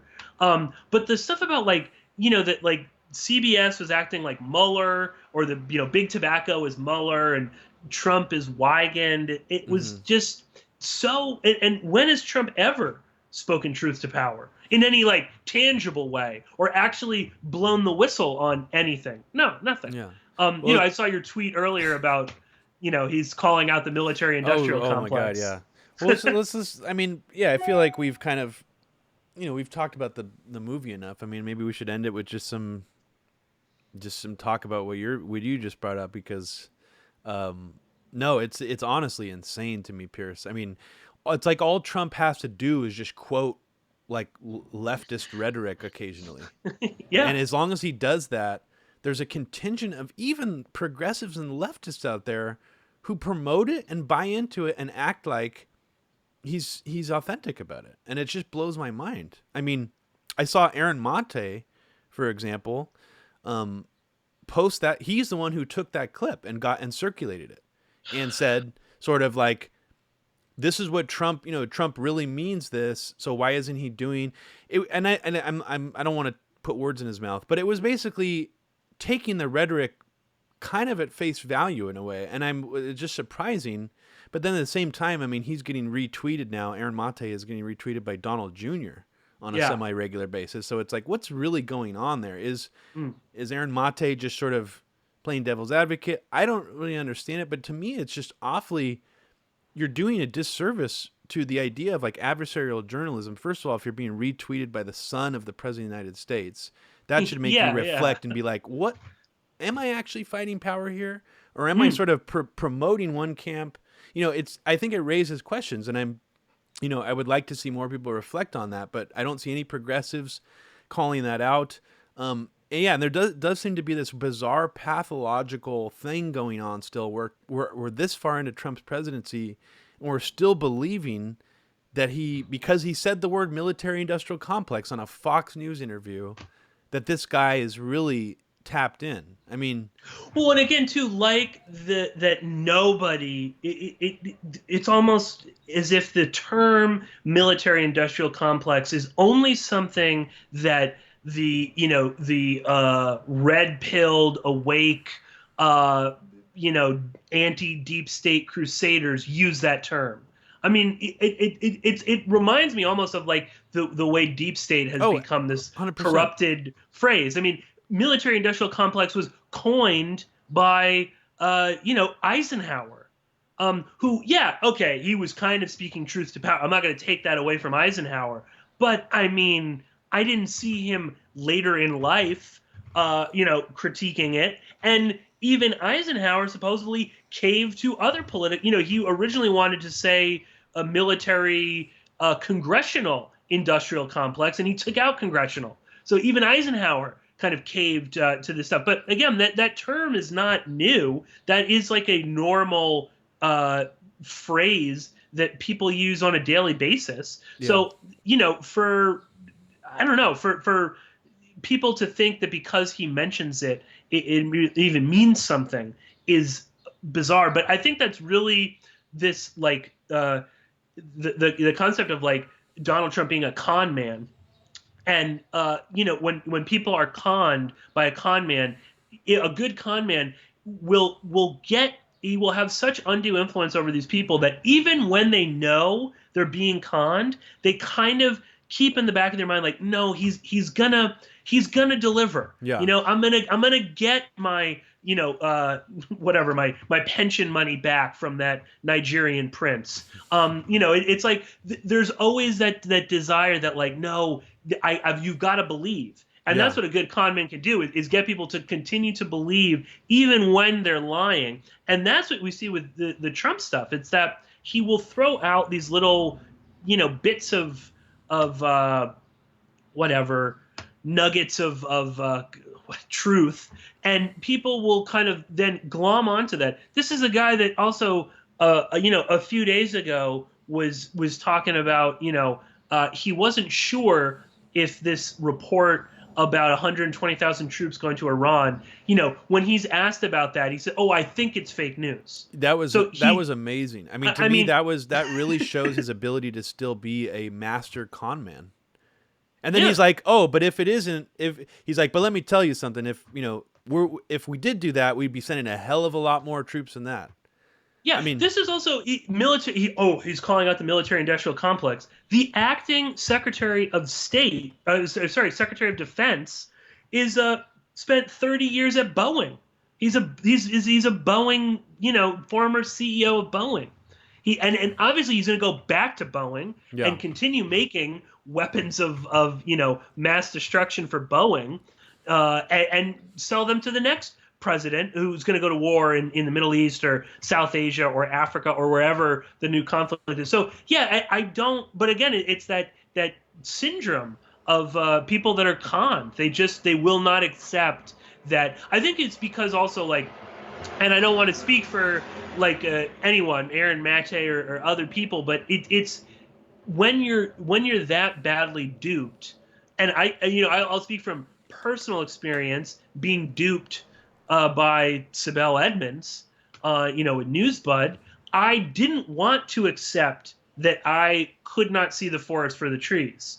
And it took me a while to accept that I was being misled in terms of what we were doing, what our agenda was, even being misled or at times I think lied to about certain facts about her whistleblowing, about things that she said. But I so believed in the con that I kind of pushed it away, and I said, okay, well, it's just she's just having a moment, but next week it's going to be better. and then we're going to get back to what we're really working on. And and I would go after people. We were essentially, not ordered, but we were encouraged to go after certain people, in YouTube comments and, and other media personalities at her behest.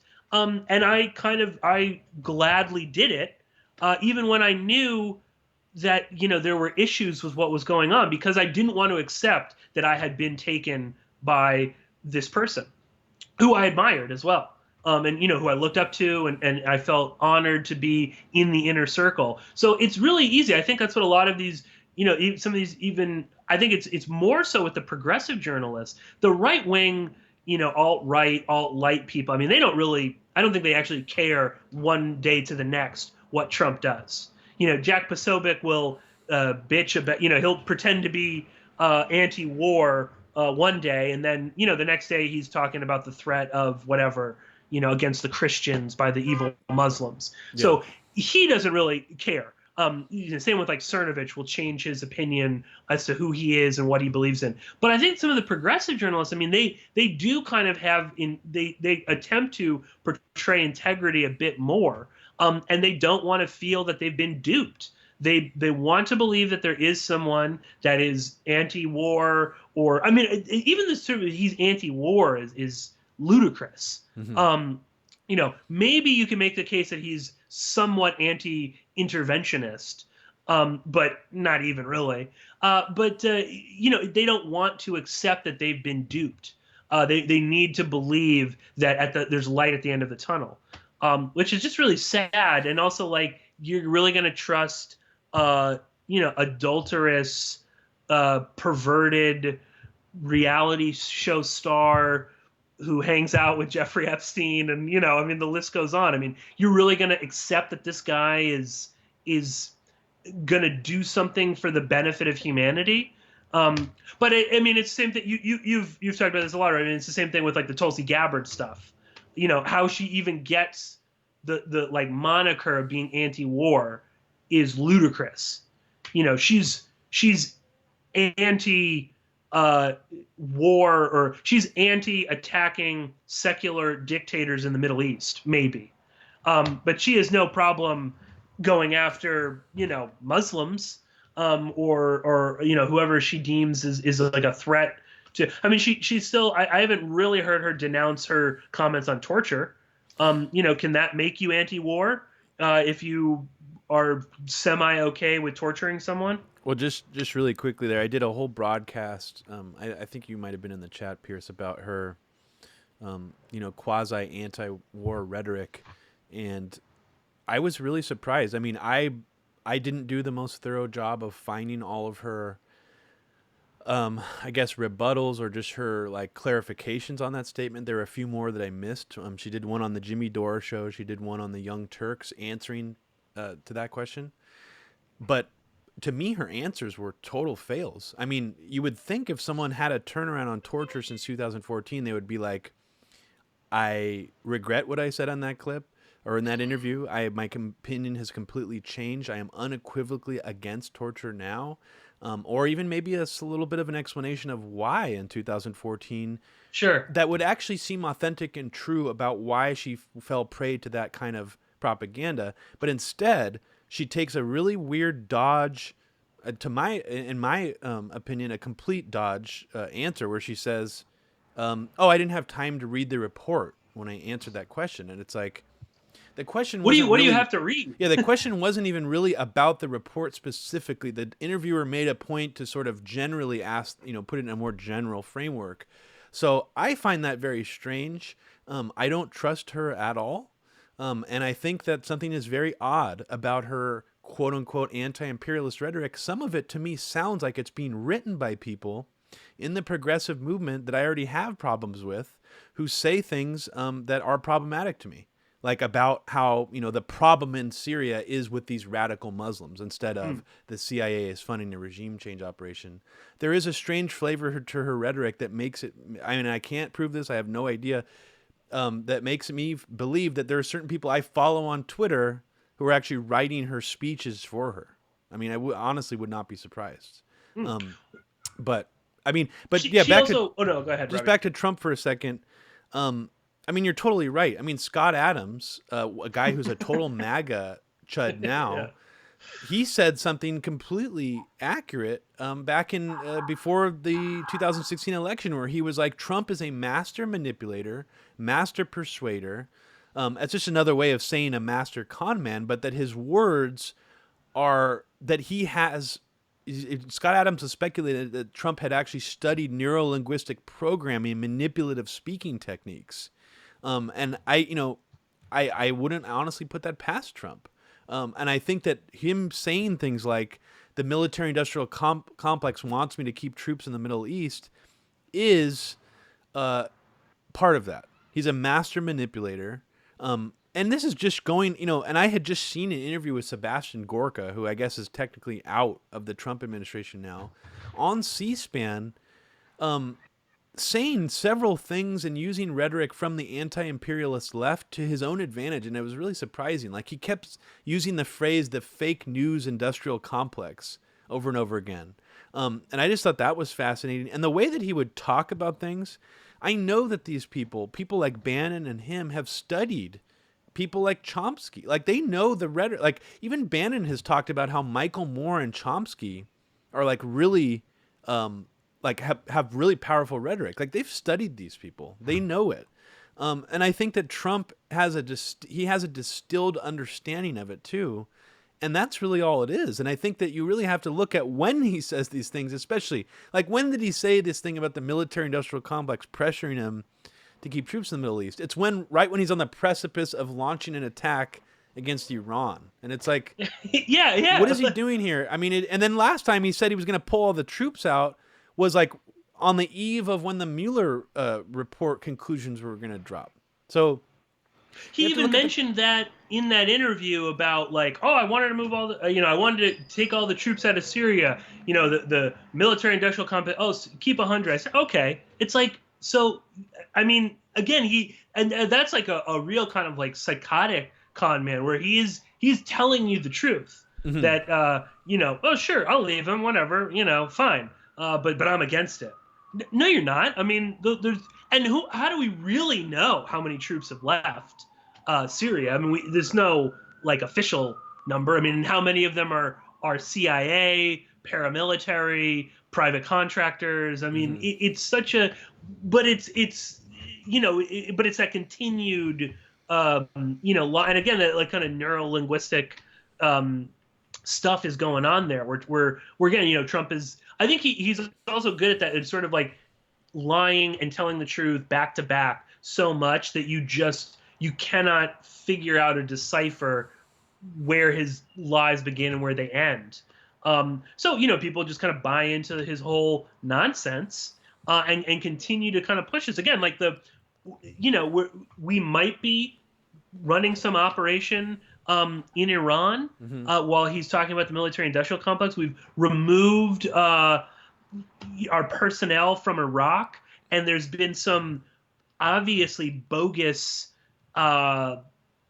missile attack in the Greenstone that they're obviously blaming on Iran right now, that's the insinuation. So obviously, the timing of that was just so convenient. Exactly, and nobody got hurt. Yeah. Because again, they removed the personnel before it happened. I mean, come on. I mean, they're so blatant about it. I mean, they're not even. I wouldn't even call that a false flag, because it's so obvious. Yeah. Who's behind it? I mean, it's so clear. So yeah, I don't. The whole thing with him is it's shocking that it's still happening. And we're almost up, it's almost been 4 years of this guy. We're about to have another election where we're going to hear all the same talking points from Trump, that he's the anti-war, anti-interventionist. He loves, everybody, and he's all about the working. I mean, I don't know about you, Robbie, but like when I did my taxes this year, I ended up paying a lot more money than I normally do. So I don't know what he's talking about with all these fucking wonderful tax breaks. I didn't really get any of that. It's another lie that he's perpetrated. Certainly, if you work for Brown and Williamson, you probably got a big tax break.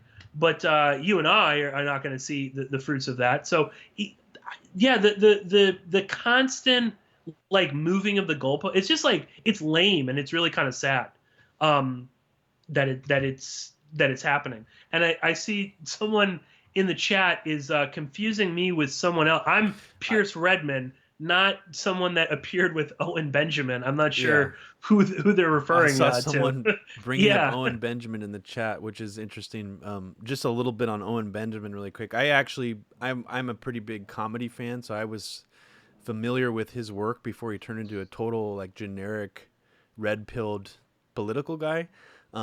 It's really odd to watch his trajectory because basically he just this like kind of hacky piano comedian who started to get like really obsessed with the idea of like trans children, I think, and pedophiles. And it's bizarre to see how successful he's been, basically becoming this sort of like victimhood mentality. The world is coming for my children, kind of thing. Does he even have kids? I think he does. And I was really shocked. I mean, there's another comedian that I watch sometimes. He has a libertarian podcast. His name is Dave Smith. He does a podcast called Part of the Problem. And I was kind of horrified because he was like, he had Owen Benjamin on like last week or something. And he was basically telling Owen that he thinks completely like him now, that after he's had kids, he's now pro-life. Everything he said was right. It was just like, it was really disturbing actually. And it really does, like, if you, and basically what I'm saying here, Pearse, is if you and me decided to just become like red-pilled the commentators who were outraged at SJWs or trans children or anything like that, we could basically increase our views by like 100-fold. I mean, we probably could really seriously live off our Patreon donations. I mean, so, you know, if you want to become like a grifter and talk about these kind of things, you could actually do really well out there. So in a way, actually, Owen Benjamin's doing better than he's ever been. I mean, he was previously just kind of like a hacky piano comedian. And now he's like this political figure who goes on like InfoWars and stuff. Mm-hmm. And he actually is not allowed on InfoWars anymore because he wants to talk about the Jews all the time now. So he's gotten involved in that. Big. Yeah, I mean, now he's usually gone beyond like the red pill thing and just into like a like white power sort of, anti-Semitic pundit. I don't even know what you would even call him. But it's interesting too. Like Owen Benjamin's not the only one. There's so many of these comedians that have like become so right wing and kind of just like even like, and I hate admitting it, like Dave Chappelle. He sounds like like someone's grandfather. Mm-hmm. With like all of the like, he used to never like pick on gay people, and his whole comedy specials now are just like littered with that. I mean, it's like, I'm not going to say, but it's like every other thing is like, using the F word, and going after trans. I mean, it's just like, I don't, and you even see that with, Louis C.K.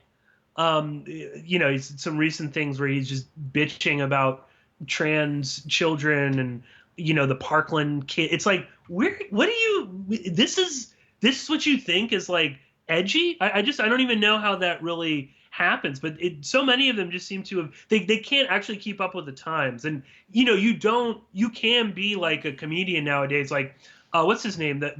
He's a new show on Netflix. Tim Robinson, I think is his name, right? Not familiar. I think Abby was. I saw a tweet from Abby about it. I think the show's called like I Think You Should Leave. Really, really fun. You'd like it. It's like Tim Heidecker is on it, Will Forte, lots of really, and no point does he like revert to sounding like an old guy. Like you can still be edgy and do comedy without being like a red-pilled MAGA chud. But it's weird because I mean, all these people, all these right-wing comedians, they despise people like Samantha Bee and Trevor Noah and Stephen Colbert for being these political hacks, which they are. They're terrible. Stephen Colbert actually used to be funny to me during the Bush era. But they're basically the mirror image inverse of them. I mean, that's what they are. So like 100%. this idea that they're edgy or they're different. I mean, they're essentially like even someone like Sam Hyde from $1 Million Extreme. I mean, he actually did some funny stuff in the past. And as soon as he just got into this like indoctrinated red pill dogmatic, generic cookie cutter shit politics, his comedy just totally went down the toilet.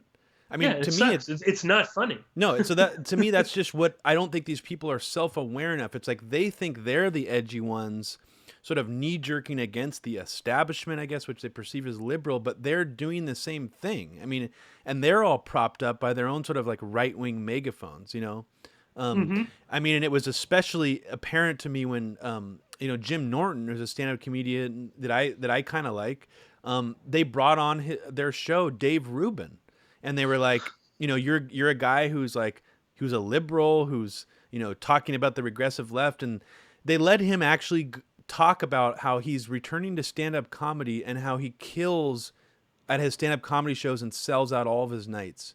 And I was just amazed to hear them let him say that, because if it was any other comedian, they would like rib him. Mm-hmm. Like they fucking break each other's balls all the time. So it was like this especially weird pussyfooting like special treatment for one of these like grifter pieces of shit, And that was actually the first time I realized Sam Hyde had really fully gone down like the dumb politics rabbit hole, was when I saw him appear on the Gavin McInnes show, kind of just washing Gavin's balls the whole time and treating him like a hero. And I was just like, that's funny. Normally you're a reverend and make fun of everybody, except when you appear on these people's shows, you treat them like they're fucking gods. I mean, and this is shouldn't be a surprise to anybody. I mean, it should be obvious that this other side of comedy are just as hacky, as like the Samantha Bees and the Stephen Colbert's right now. They're just they're just the red-pilled version of it. So I don't even know how we got on that. It's super lame. It's because you see, I don't know. I think like briefly, even like the Joe Rogan. I mean, he's essentially a comedian. He I think kind of was one of the like main kind of proponents of that. Because he would have all of these sort of like vaguely right wing or red pill. And I, full disclosure, I still listen to Joe Rogan constantly. Mm-hmm. He does have good guests on from time to time. And I don't even know that he fully believes all that stuff. I mean, I think Joe Rogan kind of strikes me as like not the sharpest tool in the shed. And he will sort of believe who's ever in front of him sometimes. Like, I don't know that he always like fully thinks for himself. But, he kind of paved the way for a lot of that sort of red pill comedy stuff to kind of enter in. And I think it's because all comedians listen to Joe Rogan.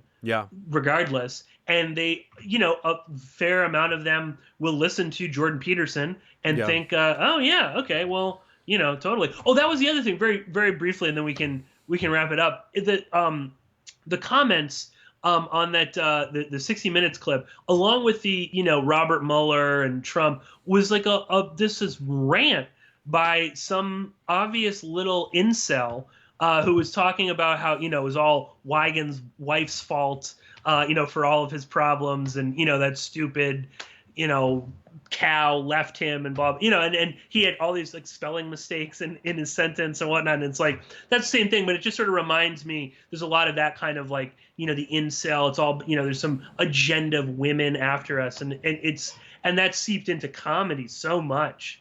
Like the Jim Norton kind of crowd is always ripping on women. I mean, I don't know if it's pathetic. Yeah, I don't know if you're familiar with, I mean, even before Joe Rogan, I feel like a lot of this stuff, I saw it first on, like I was made first aware of it from Colin Quinn's Tough Crowd show that used to come on after The Daily Show. It was on during the Bush administration. Mm-hmm. And I remember back then I found it strange that basically all these New York edgy, comedians like Colin Quinn, Jim Norton, Rich Voss, Nick DiPaolo, they basically would just repeat neocon talking points about the Iraq War and like make fun of people and mock people who didn't want to invade a country and kill 500,000 people for no reason. Yep. And I remember just finding that odd. But then as time went on, I remember, checking out the Opie and Anthony show and realizing that the co-host of it was a blatant white supremacist. I mean, that he would be, he would go on with Bill Burr and Patrice O'Neill, and they would have sort of ribbing sessions about how he's a blatant racist who fantasizes about like killing an African American, home invader by walking around his house with a sidearm on all the time. So it was like a joke, an open joke that this guy was a racist.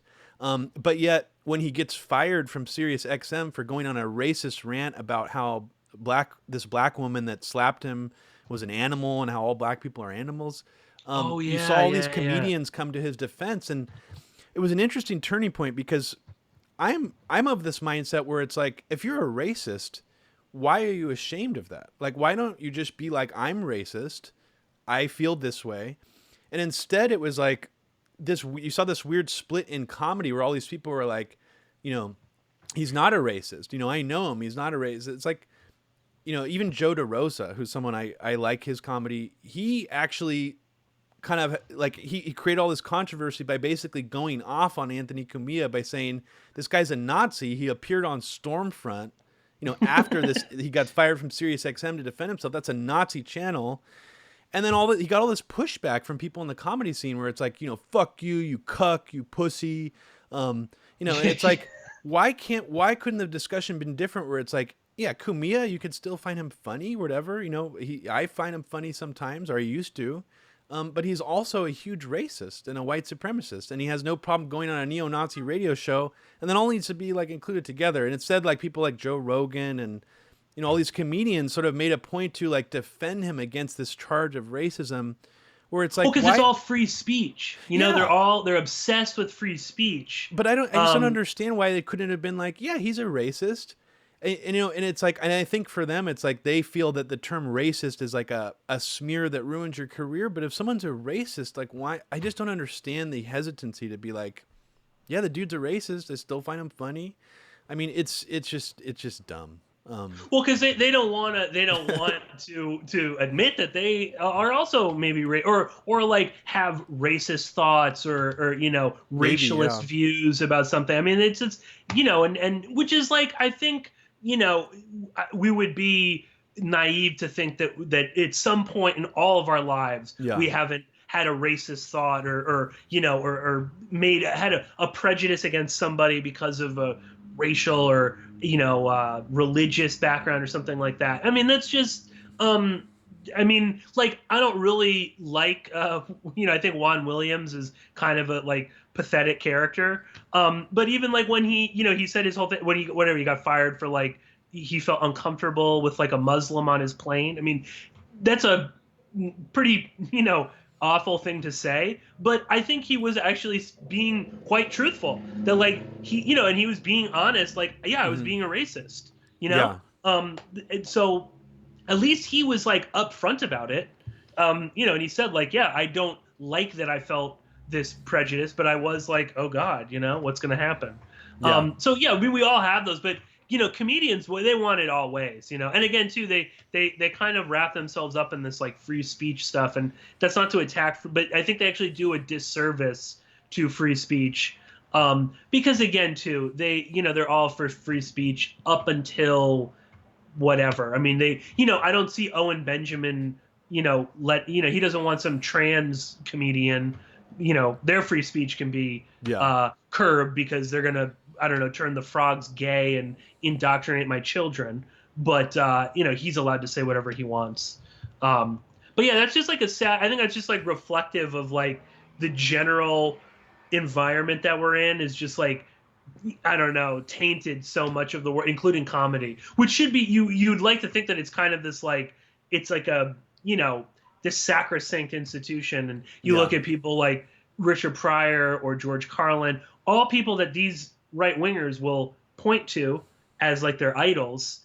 They were actually speaking truth to power. And these people aren't doing that. They don't really, and they I don't think any of those comedians would be caught dead with them now if they were still alive. But that's just how they operate.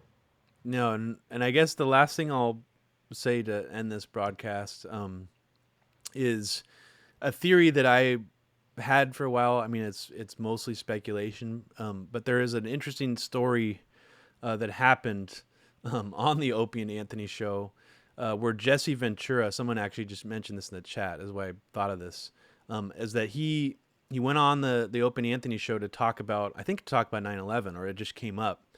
And, there was this like tough guy moment where Jim Norton, they were really insulting to him and sort of mocking him for believing the things that he had said about 9/11. And the broadcast ended with them almost getting in a physical fight in the studio. A few months after that incident, basically Jesse Ventura was sort of portrayed as this, total idiot who almost came to blows with Jim Norton in the studio for being mocked over his 9/11 views. But an interesting incident happened a few months after that where Chris Kyle, who people might not remember, he wrote in his book that he knocked out or he punched out some guy who was shitting on American soldiers and talking about 9/11 in a bar. And he didn't actually say in his book who this person was that he knocked out. That information actually was told on the Opie and Anthony show. They were like trying to get him to reveal who it was, and he finally said, oh, it was Jesse Ventura. Jesse Ventura, since Chris Kyle died, has said that story was completely made up. He never even met Chris Kyle. He has no idea why this, but what was interesting is he didn't write it in the book, which sort of, I guess maybe might have allowed him to escape some kind of legal ramifications. But then later Jesse Ventura sued the estate, sued the family, for making up this story. But Jesse Ventura's own version of it is really interesting because he believes that someone in the military high up put Chris Kyle up to basically ruin his reputation. Because before this happened to Jesse Ventura, he was actually very well accepted in these military veteran circles. He would be going to these military events, speaking to them. He still had a good standing in that community, and just completely ruined it. And he believes it was some kind of psyop to essentially ruin him for coming out about 9/11. And it's kind of an interesting story that he tells, and he told it on the Joe Rogan show. I think it was actually his last appearance. You can hear his whole breakdown of it. So my overall theory, and this is going to sound kind of ridiculous, is that there was actually right-wing propaganda being piped into to comedy, to shows like the Opie and Anthony channel. And I think that kind of can be backed up by the fact that Fox News, the only comedians they would invite on or they would have on and during the Bush era were these weird right-wing comedians. Fox News, Rupert Murdoch, Roger Ailes saw some kind of value in these people, even Patrice O'Neill. Nick DiPaolo were hosted on Fox News all the time. Greg Gutfeld, right? Yeah. I mean, he still has a show. Yeah. So you do have to wonder if some of this whole idea of right wing comedians latching onto this idea of free speech or trumpeting that and sort of doubling down on being right wing and free speech has been partially engineered. I mean, it is very odd the way that the right wing sort of owns the domain of these free speech rights now. And to me, I do not see it as an organic thing at all. I think that it's been, partially manufactured. I just don't know how. And that's the only, that's my only insight into that. No, I agree with you. I think there's something off about all of it. It just doesn't add up. Like you said, it's not organic. And unfortunately people aren't calling it out, but. Yeah. Well, we went off on a completely different direction from talking about the movie The Insider at the end of this, but it was great to have you on, Pearse, and we should do it again about something maybe more broad.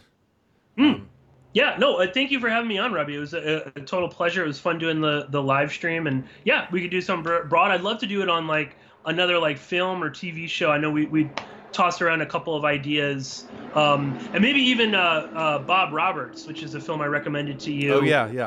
That would be. There's a ton that we could get into with all of that, and that actually links to what we were talking about in the very beginning of the show with CIA drug trafficking. So it might be a good follow up. Awesome. Yeah. No, I haven't seen that since I was in high school, so I definitely need to check that out again. And where can people support you? Yeah, they can go to my website, which is porkinspolicyreview.com, and you can send a PayPal donation if you want to. But the easiest way to support me is just to go to patreon.com/Pearse Redmond, and as little as $1 a month will get you access to the bonus podcast, which I do a monthly bonus podcast, and there's other material up there as well. I'm trying to expand that a bit more, but always behind on that kind of stuff. But yeah, those are the two easy ways to support me.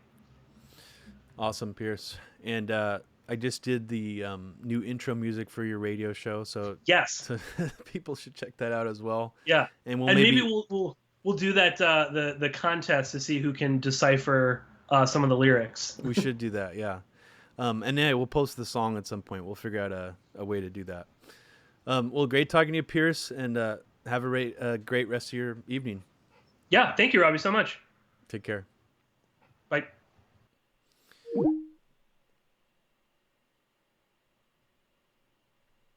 Okay, so I'm still going to go for a little bit here. I just wanted to say that if you wanted to support me on Patreon, I'm going to be doing regular live streams like this at least once a week, maybe sometimes multiple days in a row. I'll probably think of a regular schedule eventually and kind of lock that down. But for now, it's going to be sporadic, but I will be announcing them on Twitter. So yeah, please consider supporting me on Patreon, patreon.com/Robbie Martin, Robbie spelled Robbie. I really appreciate the support that I have gotten so far. And eventually I will be doing mini documentary shorts for it, but that's probably not going to be until after the summer. So for now, lots of live streams and other random stuff I'll be posting up there as well. So thank you very much, everybody, and see you again next time.